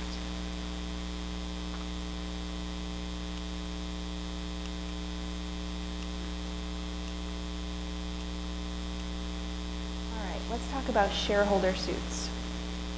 Shareholder lawsuits. There are two types of shareholder lawsuits, a direct action and a derivative action. A A direct action just means that the shareholder is suing on behalf of their own rights. So for example, let's say a shareholder had information rights, that they should be allowed to inspect the books and records, or that a shareholder has a right to a preferential dividend that they didn't receive. If they sue, they're suing on behalf of themselves, right, for a cause of action that belongs to them. It's a personal lawsuit. A derivative suit is a suit that a shareholder brings on behalf of the corporation. So it's the corporation's cause of action. Let's say, for example, the corporation enters into a contract with a third party. The third party breaches that contract. And for some reason, the directors are not causing the corporation to sue. Maybe there's some sort of conflict of interest there. The shareholders can bring a derivative suit on behalf of the corporation and sue the third party. You often see derivative suits when shareholders are suing directors or officers for breaches of their fiduciary duties, right? Because a director can breach their fiduciary duty to a corporation, and the director is not going to then cause that corporation to sue the director, right? They're just not going to do it. So a shareholder steps in that case and sues on behalf of the corporation. Lance.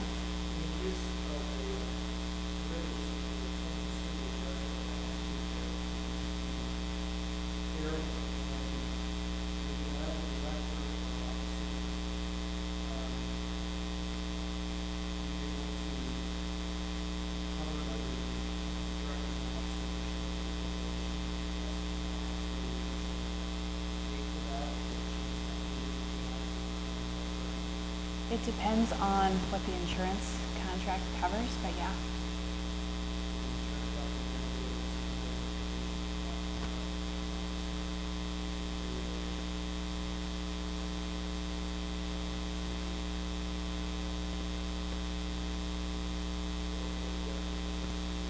Typically, no.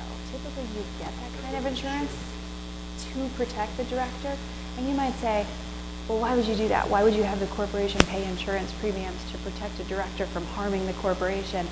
And again, it's that idea of you want to attract talented directors in your industry. You want people to want to come and be a director. And so you say, you're not going to be personally liable. We're going to protect your personal pocket. How are we going to do that? We're going to get director and officer liability insurance. We are going to put in the Articles of Incorporation that we're going to limit fiduciary duties to the extent that our state allows us to do that, right? And you see all these ways of trying to protect directors. And you might think, well, why? Just to attract the talent, right? Okay, so getting back to derivative suits, again, shareholders suing on behalf of the corporation, there's some procedural requirements for a derivative suit. The policy behind that is because otherwise, shareholders could just cause nuisance actions. They could basically threaten the directors at every turn with a derivative suit and control the management of the company. There's a separation of ownership and management in a corporate structure for a reason, right? Especially if you're a publicly traded company, you don't want someone with one share of stock to be able to basically hold up the directors by threats of nuisance suits. So we say, okay, shareholders, you want to sue on behalf of the corporation, you have to jump through a couple of different hoops in order to do that. First, the plaintiff shareholder has to be a shareholder at the beginning, during, and at the end of the lawsuit. So if the lawsuit takes a while, you have to hold those shares for a while. Second, they have to have been a shareholder at the time of the alleged wrongdoing. Third, this is the real procedural requirement meant to quash nuisance suits. The shareholder has to either issue a demand on the directors for them to cause the corporation to bring the lawsuit, or they have to state why a demand for the directors to bring the suit would be futile. And why would a demand be futile? If there's some sort of conflict of interest, right?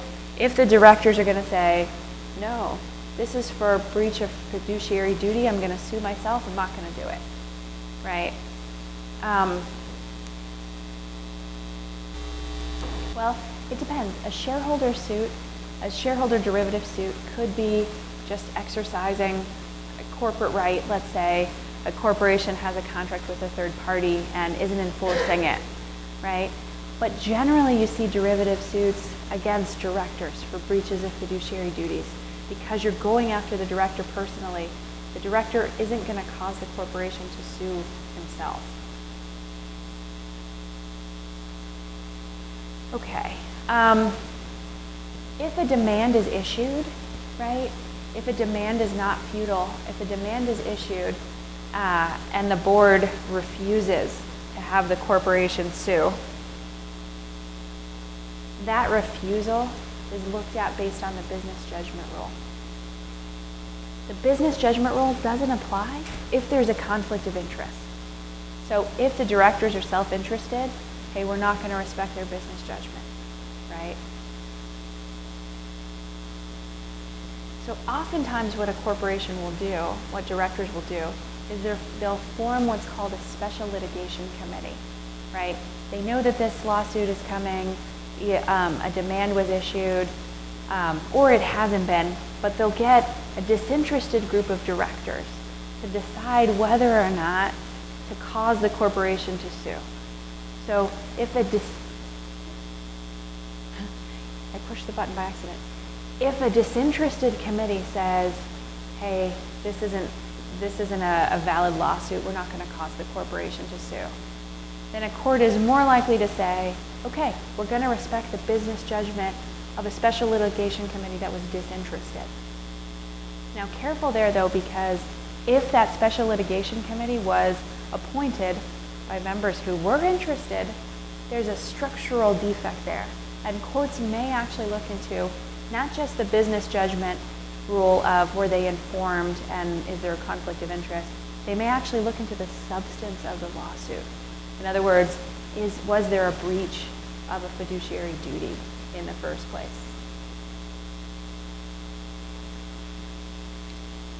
Okay.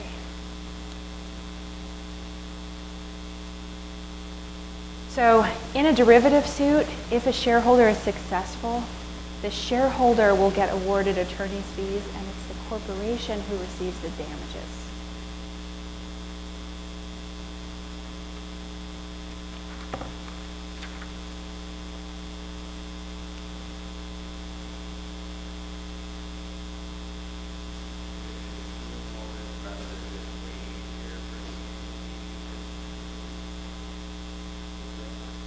Well, if you remove the director, you fix the management problem going forward. But if you sue the director for breach of fiduciary duty, you get access to the personal pocket for damages.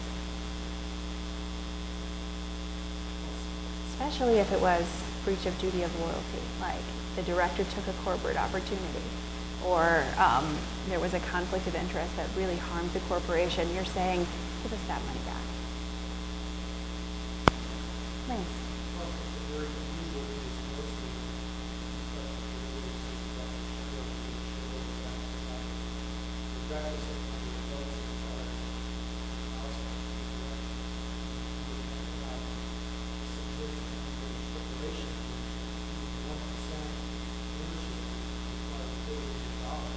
Yeah, you may not be able to oust the director, and even if you can, you might not want to wait that long.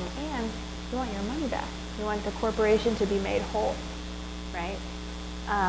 But that being said, we want to prevent nuisance suits too. So there's this demand requirement. Essentially, if you make a demand, it has to be. Then the corporation, the board says, "Hey, we don't want to sue." You're done, unless the demand would be futile.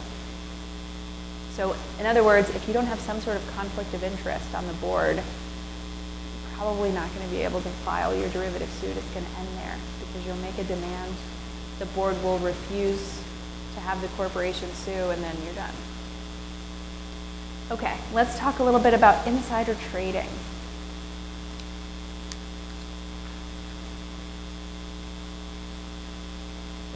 Defrauded investor. Okay, common law liability.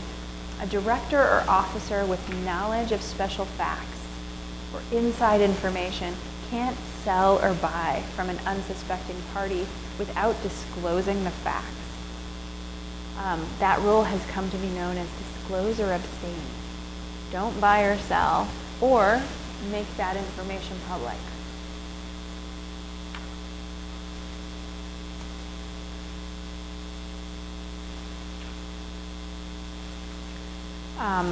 That was at common law statutorily, Rule 10b-5. In their capacity as a shareholder, they can sue for violations of federal securities law, Rule 10b-5. A buyer or seller of publicly traded stock may recover losses incurred in connection with such purchase or sale where the loss results from a public misrepresentation. So let's talk about the requirements of Rule 10b-5, essentially. The purchase or sale must make use of interstate commerce, very liberally construed. Standing to sue for violation of Rule 10b-5, the SEC can sue. They have standing by statute. The purchaser or seller of the stock can sue.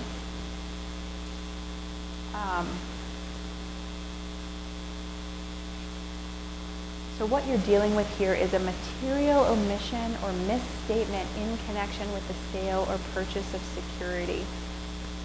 What rises to the level of materiality? If something would be considered important to a reasonable investor purchasing stock.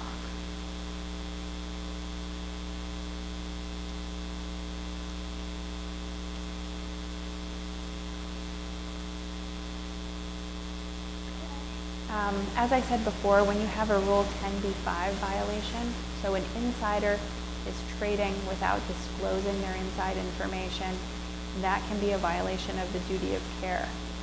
It could also be a violation of the duty of loyalty. It's important to note that you're not just talking about insiders like officers and directors who have inside information, because there's a concept of tipping.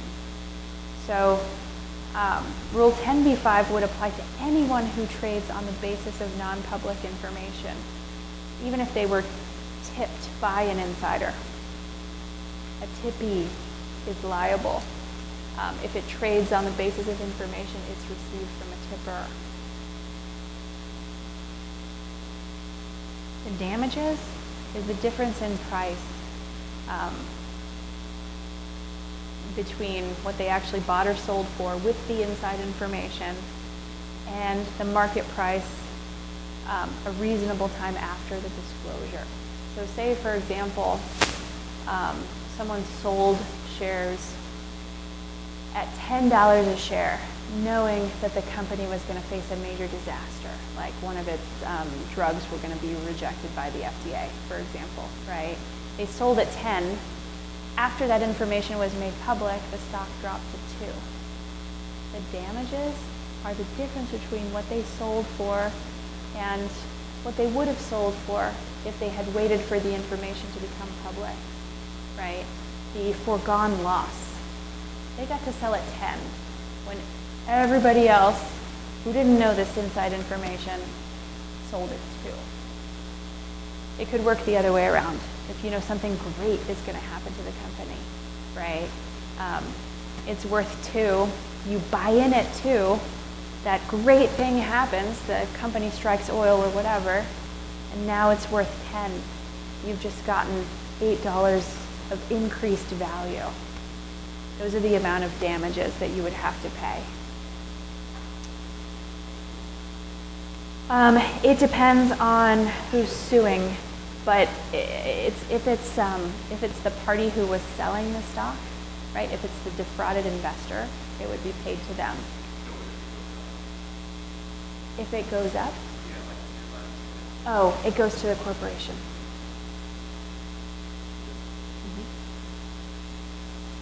Okay.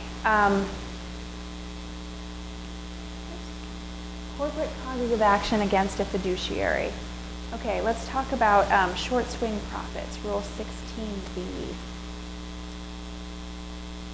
Officers, directors, and owners of more than 10% of a class of shares are strictly liable for profits on a purchase and a subsequent sale if a purchase and sale occurs within 6 months of each other. So it's strict liability. You're looking at, okay, if you're an officer, director, or more than 10% shareholder, you can't buy and sell in a 6-month period. It's just assumed that you have some sort of inside information.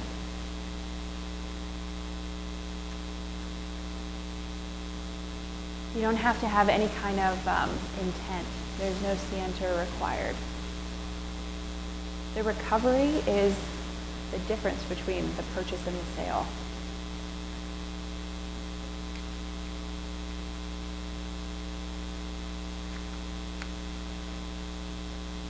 Okay, let's talk a little bit about dividends, redemptions, repurchases, and increases in capital stock. A declaration of dividends is usually discretionary to the board of directors. Courts will only require a corporation to declare a dividend if it's mandatory by the Articles of Incorporation.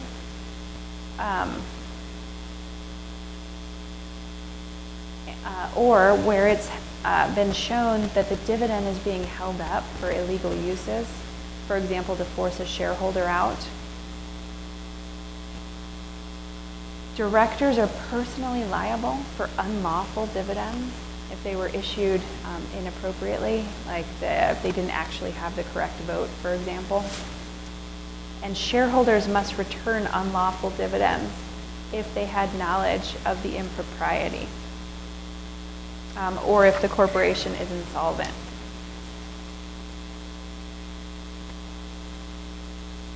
So a corporation is not allowed to issue a dividend if a corporation is insolvent.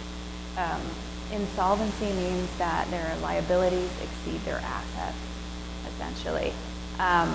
The corporation is not able to meet current debts from current assets. In addition, there's restrictions on what dividends can be paid out of. So it could be paid out of net profits, but it can't be paid out of what's called stated capital, which is essentially the par value of the shares. So really what you should remember is just that dividends must be paid out of net profits. Once,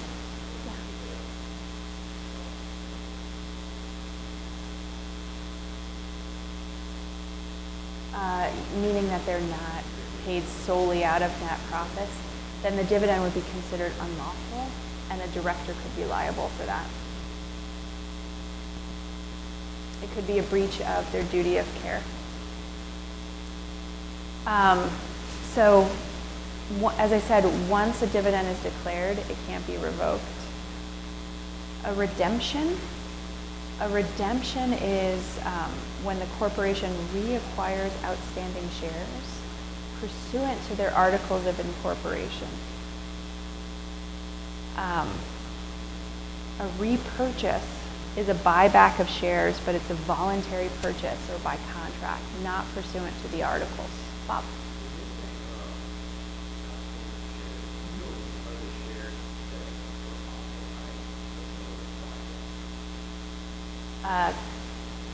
Outstanding shares? Outstanding shares are ones that are authorized and bought.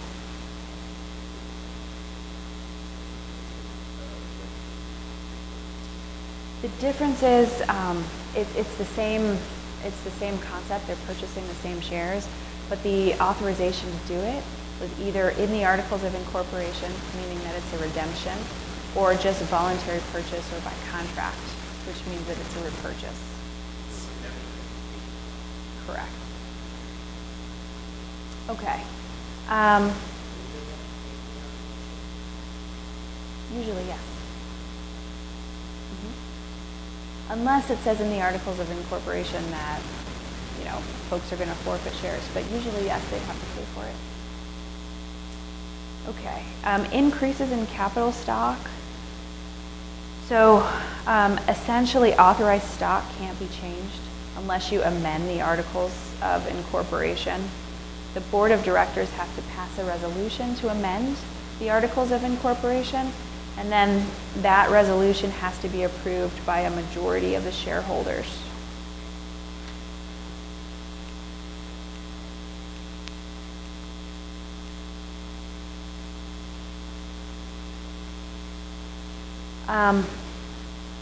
Also in the same topic, preemptive rights. A preemptive right is the right of an existing shareholder to acquire newly authorized stock in proportion to their existing stock ownership. So let's say you're a 2% holder of the company and new stock is authorized. You would be allowed, a preemptive right is that you would get the right of first refusal basically to purchase the amount of shares to keep you at a 2% shareholder.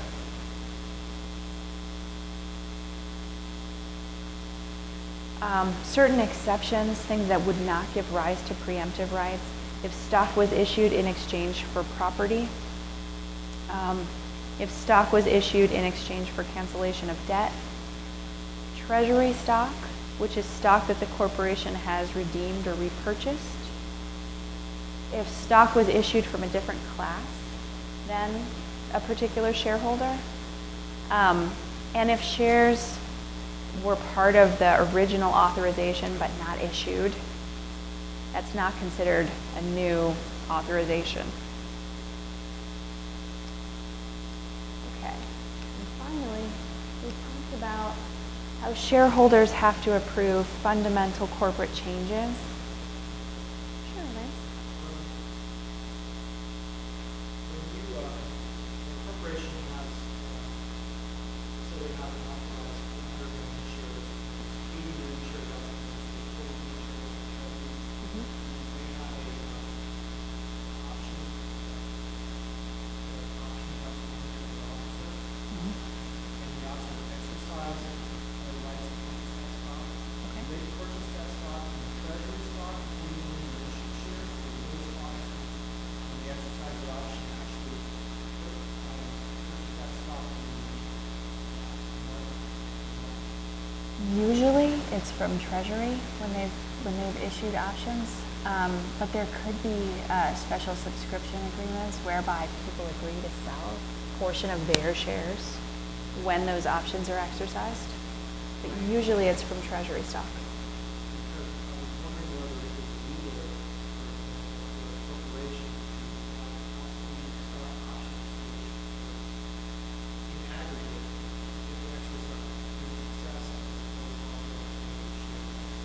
It depends on how the stock option is written. If it's written that they'll buy from other people or from the market, then it wouldn't be a problem. If it's written that it comes from the corporation itself, then it would. Okay, fundamental corporate changes. So a sale of all or most of corporate assets would be a fundamental change that requires approval by the board of directors, a majority, and also shareholder majority. You can see the policy behind that. If the corporation is going to sell all or most of its corporate assets, you would want your board and your shareholders to approve that. Dissenter appraisal remedy. Folks who dissent to the sale of basically all the corporate assets have a statutory right to cash out. They would receive from the corporation an amount equal to the fair market value of their shares. In order to get this statutory right, the dissenter must vote against the sale, file written objection to the sale, and then file for appraisal remedy. The sale can be put aside if not fair to all interests of the corporation. A merger or a consolidation would be considered a fundamental corporate change. By operation of law, shareholders of both corporations, if it's a merger or a consolidation, must approve the sale.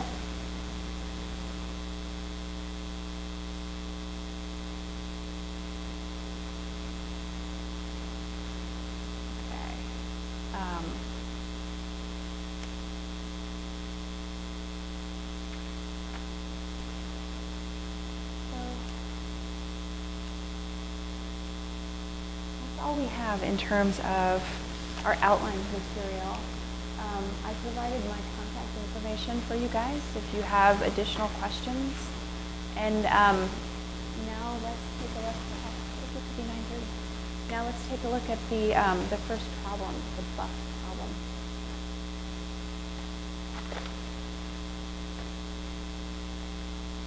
Leonard, do you have time to do the problem yet? Okay. Do you guys have that problem with you?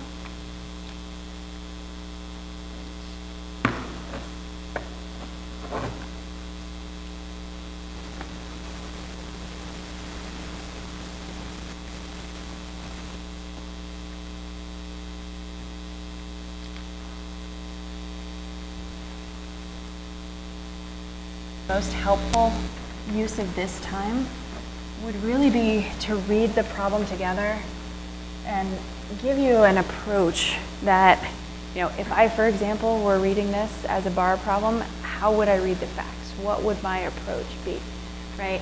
And I do this with my students in my business associations class in preparation for their final exam too. We go through a bunch of different problems in class, and we basically read the facts as if you were in the test, right? The most effective way, in my opinion, to read transactional-oriented facts. My suggestion is always to draw out the business entities, right? To really have a good grasp of the different players that you're dealing with, right?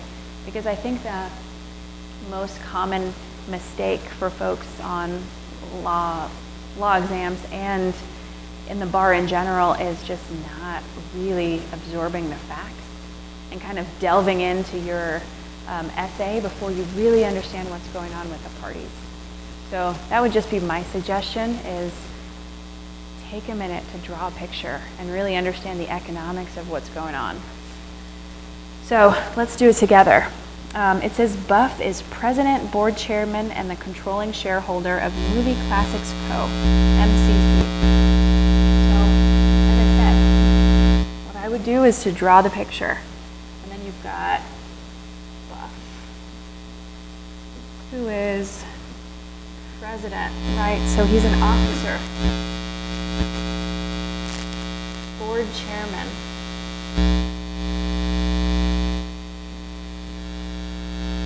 So he's a director. He's also the controlling shareholder. Okay, before I even go further, I'm thinking, oh boy, he's an officer, a director, controlling shareholder. He owes a bunch of fiduciary duties to everybody. Now, what are you going to tell me, right? A publicly traded corporation whose only assets are the motion picture rights to a number of famous black and white films produced in the 1930s and 40s. Right, so what's in this corporation? Motion picture rights.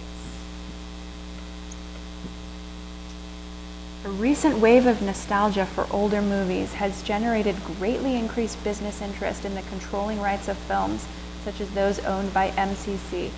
As a result, in the last 3 years, the net asset value of MCC has increased from $1.50 a share of its one class of common stock to potentially $15 a share if MCC's film rights are appraised at their highest possible current market value. Okay, so we're giving you the NAV, the net asset value per share. They're valuing the shares based on the assets in the corporation. So basically what they're saying is that the fair market value of the assets is going up. So the net asset value per share based on the asset value was $1.50. It was $1.50. That went up to $15. Okay. During the same period, the market price for the shares has increased by only half as much. Okay, so FMV for the shares has gone up by about $8 a share, right? So just think for a moment what they're telling you. They're saying that the shares are somewhat undervalued in the market. In other words, the value of these assets are going up, and the market's a little slow to respond. Generally, based on the value of the firm, the value of the shares in the market is going to increase, right? Unless the market doesn't truly believe the value of the assets is going up, perhaps the market's just slow to respond. Home Videos is engaged in marketing TV video cassettes of motion pictures. Arthur is an employee of Home Video. So we have another business. We're not told if that business is an LLC, a corporation, what. We just know that it's a business. And we have Arthur, who's an employee, which based on agency is a legal conclusion. We still don't know where they're going with this, but they told us he's an employee. In their marketing department.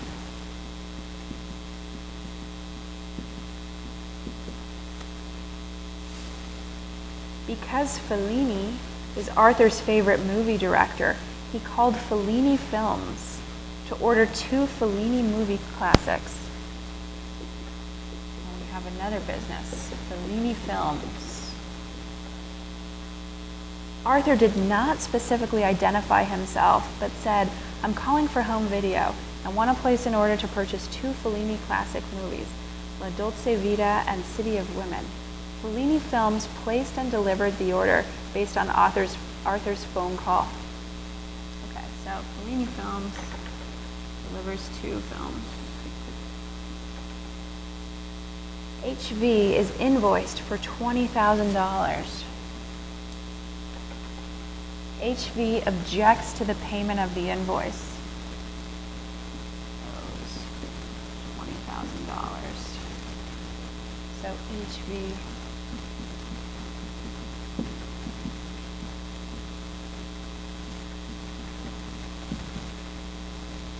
HV has recently offered to purchase all of the assets of MCC at a premium price, which would equal $15 for each share outstanding. HV wants to purchase MCC shares for $15 a share. HV has publicly announced plans to colorize all the black and white films owned by MCC if the acquisition takes place. Buff has voted against accepting, I think this is a typo, should say HV offer, because he opposes the colorization of black and white films. Buff is nevertheless very interested in disposing of his stock ownership in MCC. He would therefore like to accept an offer made by Dan, acting for an anonymous buyer of $15 a share for all of Buff's controlling shares in MCC. This price would give Buff about the same amount of money he would obtain if HV's offer is accepted.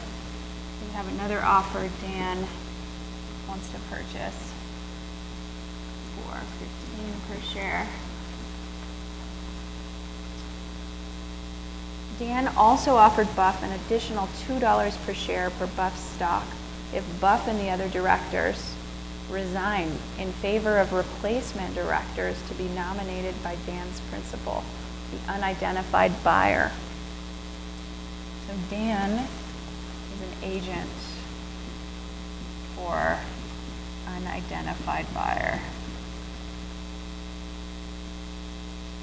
and is offering plus $2 a share to Buff for his resignation, essentially.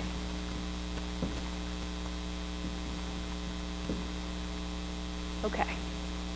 There's a lot going on here, right? A lot. Which is why I say draw it out, because by the time you get to reading these facts, you've already forgot those facts, right? Okay. So question number 1.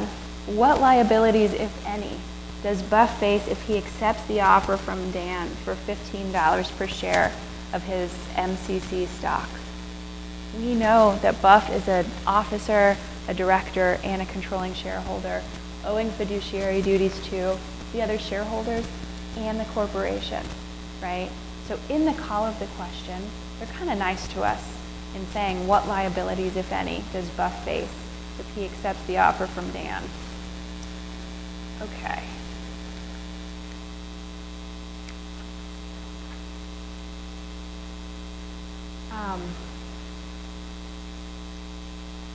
So what do you guys think? What would the analysis be here, Lance? Well, first of all, you accepted that offer of allowing the shareholder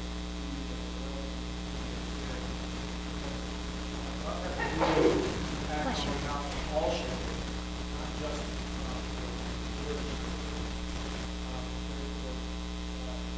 you did not be able to accept that offer. You did,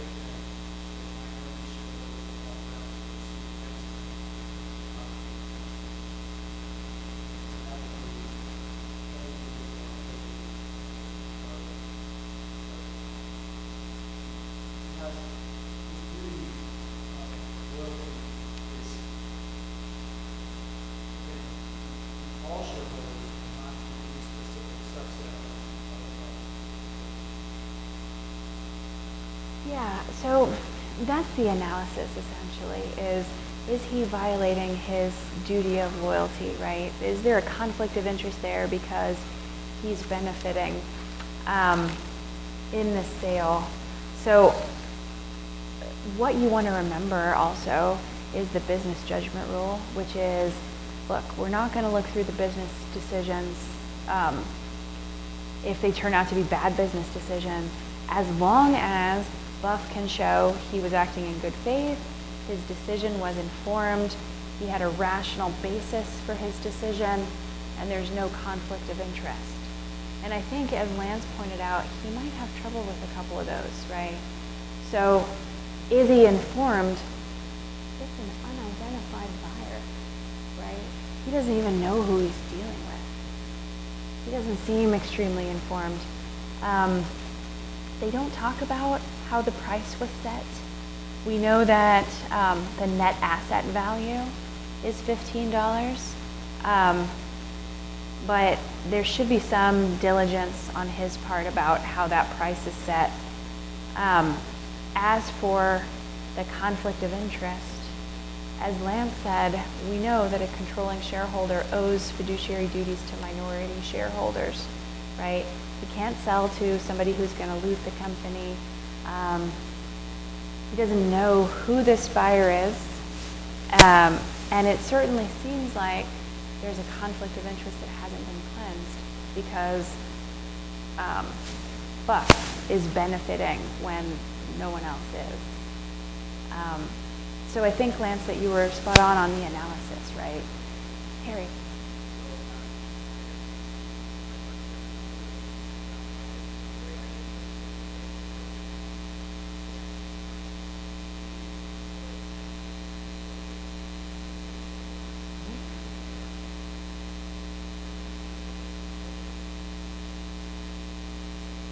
Yeah, I like it.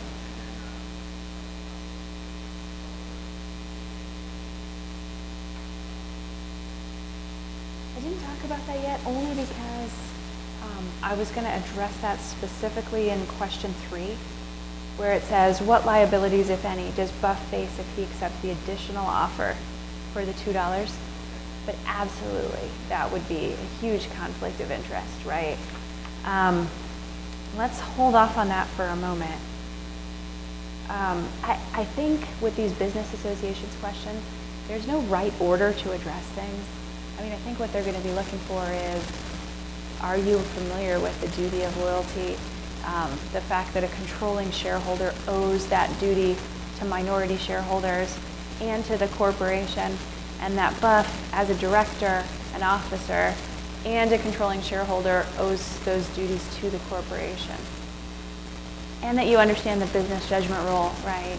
That we're not going to pick through bad business decisions, but guess what? We're not going to respect your business judgment if you're not informed, if you don't have a rational basis for it, if you have a conflict of interest, and if you're not acting in good faith, right? And then, that's going to be the analysis that you really want to apply to those facts. Okay, the second question, what liabilities, if any, does HV have for the $20,000? Okay, so we're over here on the board. what liabilities, if any, does Arthur face for the cost to HV for the Fellini movies? Okay, so what do you guys think? HV, the business, and then Arthur. Yeah, so principal agent, third party. Your principal potentially is HV. Agent is Arthur. Third party is Fellini. It's weird that they just like threw those facts in there, like sandwiched in between all the corporate stuff. Did you guys find that weird? I thought it was weird.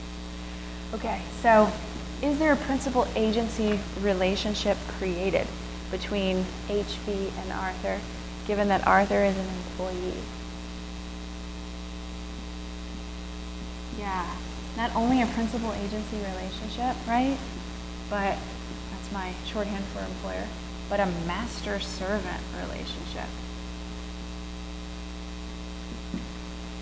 And once you have that principal agency relationship, right, how is the principal going to be liable for an agent's contracts?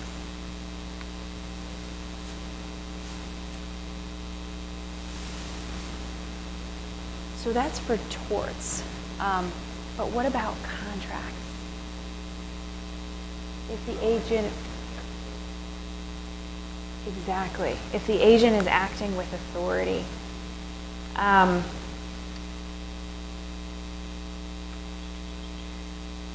so just looking at the outline that you guys have here, first they say, has an agency relationship been created, right? And we know that the rule is the manifestation by the principal of consent. No formality is required. It can be oral or in writing.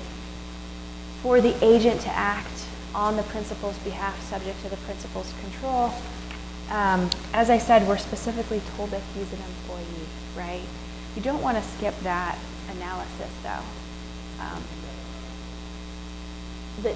The general rule is that the principal has to manifest consent for the agent to act subject or on the principal's behalf, subject to the principal's control. And that's the rule that we went through a couple times in the first part of the session. So here, Arthur states, I'm calling for home video and want to place an order.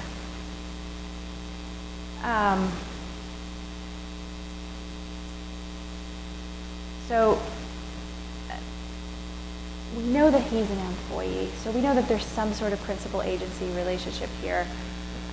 In the outline here, they kind of address this idea that perhaps the relationship may have been created by an act for the principal's benefit, or no agency relationship if the act was for Arthur's benefit alone.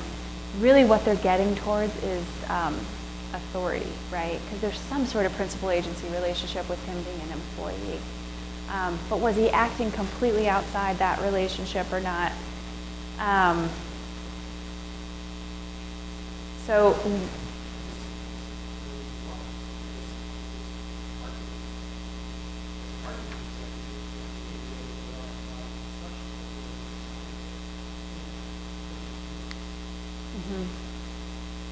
Yeah, it seems like in that, is he within the scope of, what he was employed for? And so if you look at this outline here, they're actually analyzing it under does the agent have authority, and also vicarious liability. So with respect to authority, express or implied actual authority, we're not told that the company has given him any kind of authority. Apparent authority, was it reasonable for Fellini Films to think that Arthur had authority based on his, where is it, I'm calling for home video and want to place an order, traceable to the principal's manifestations? Probably not. It seems like Arthur doesn't have authority to bind in terms of the contract. Vicarious. Yeah, Bob? So that inherent authority goes back and Good question. I'm glad that you asked that, right? So are we interested in protecting innocent third parties? We know who Fellini, or usually it's for an undisclosed principal. Here, we know who HV is. Case law driven inherent agency power has pretty much exclusively been used where you have an undisclosed principal. And here we know who the principal is. It's HV. Principal here being HV. Yeah. There's this famous case called Watto v. Fenwick. Did you guys cover that in your VA case? I only tell you that because, what's that? It's a ale house. It's a beer house. So this guy owns a bar, and he used to own the bar. His name is above the door, and then he sells the bar. And they don't change the name or anything. Everybody thinks that this guy continues to own it, even though he doesn't. He owes a bunch of people money, and they try to recover from the real owners, who is an undisclosed principal. And the third party says, well, I didn't even know that there was a principal. It seems like this guy owns the bar. His name's above the door. He's the one who owes me money, right? So apparent authority doesn't apply because the third party didn't even know there was a principal. So the court comes in and says, you know what, inherent authority. We have to protect all these third parties. It's easier for us to tell undisclosed principals, hey, you have to tell the world that you exist, than to tell the entire public, hey, you have to discover if there's an undisclosed principal. So this concept of inherent agency power is really, a judicial creation that has been reserved for undisclosed principal cases. So it was a good question. But just continuing on with the problem before we run out of time. So looking at vicarious liability, we know that a master is vicariously liable for negligent acts of the servant who is acting within the scope of the agency relationship. Lance said essentially, yeah, but he's in marketing. That's not within the scope of the agency relationship. And that's going to be the factual analysis. You could argue that it is within the scope. You could argue that it's not, based on time, place, and manner, right? And all those different things that I had on the slide about scope of employment. Okay, questions? Yeah.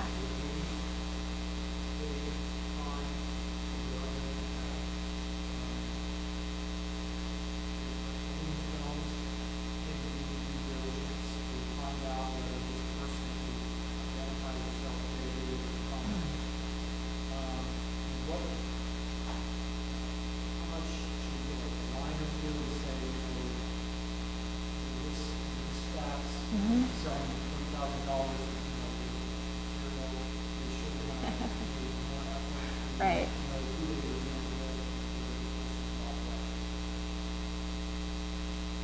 That really goes to, do we want to protect that third party? You're saying, you know what, our third party was dumb. Maybe we don't want to protect them, right?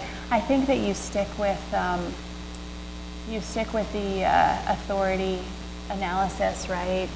Did they have authority, apparent authority, all of that, which appears that he didn't. And then you stick with the master-servant analysis. Is it within the scope of the employment? That could cut towards inherent agency power, like I said, and maybe, hey, this isn't a third party that we want to go out of our way to protect. This isn't the scope of cases that inherent agency power, these aren't the third parties that inherent agency power was developed to protect. Okay, question number 3. What liabilities does Buff face? And this goes back to Harry's point. If he accepts the additional offer from Dan of a premium of $2 per share for his MCC stock for assuring the resignation of all present MCC directors. And I think we talked about this. Clearly there's duty of loyalty issues there, the controlling shareholder to the minority. Breach of the duty occurs when the controlling shareholder obtains exclusive benefit at the expense or detriment of the minority shareholders, right? Here, Buff is going to be getting exclusive benefit of $2 a share, more than the original $15 a share. The minority shareholders receive nothing, and Buff doesn't know who he's dealing with, right? There's also the fiduciary duty of loyalty as a director and an officer to the corporation, to put the interest of the corporation above his own.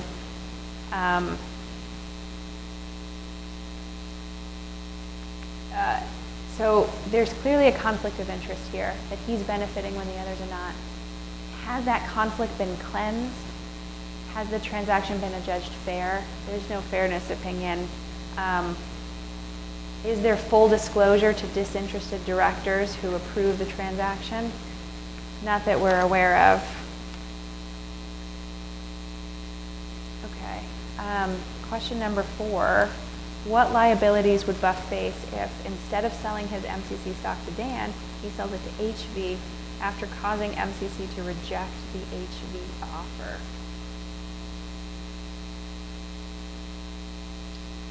What do you guys think?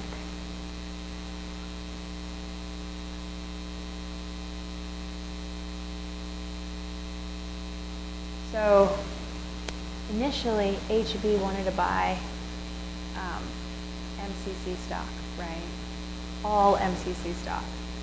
And it turns out that he's only going to sell his MCC stock to them. So the board of directors rejects HV's offer to buy all the stock. And then he sells his own stock to them. Does that sound like usurping a corporate opportunity? Is it a corporate opportunity based on the necessary test, the interest or expectancy test, and the line of business test? At minimum, it seems like they had an interest or expectancy in this, right? So Buff would be selling his stock and receiving a premium, and he had the company turn down that very same price. So it seems like this fulfills both the interest and expectancy test and the line of business test. So we have a corporate opportunity that was taken. Has that been cleansed in any way, ratified by the shareholders or anything like that? It hasn't. Okay. And then finally, question number 5, on what basis could a minority shareholder of MCC assert a claim against Buff, directly or derivatively, if he causes MCC to reject the HV offer? Okay, so your ears should kind of perk up whenever you see anything about a shareholder claim, right? You should think, okay, direct or derivative. So he causes MCC to reject the offer. If MCC should have accepted the offer, the damage would have been done to the corporation, right? So distinguish between damage to a corporation, damage to a shareholder.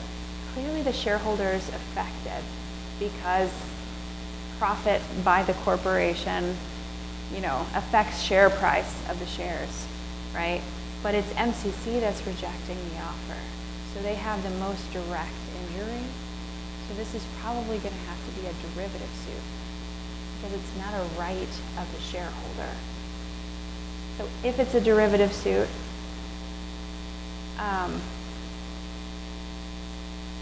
what's the basis of the derivative suit?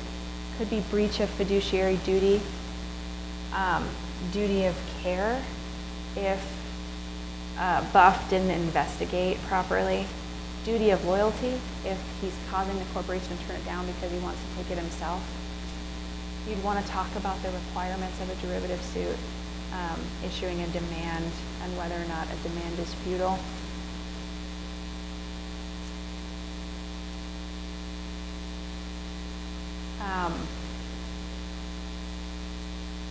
You could argue that this could be a direct suit because the shareholders could have sold their shares.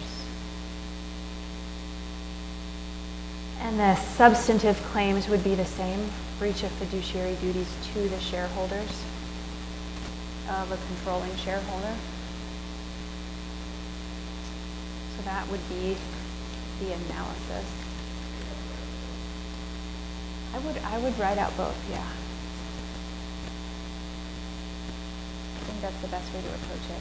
If you think that it could be either a direct or a derivative. And then you guys have more details in your 15-minute outline, and then also in the other outline.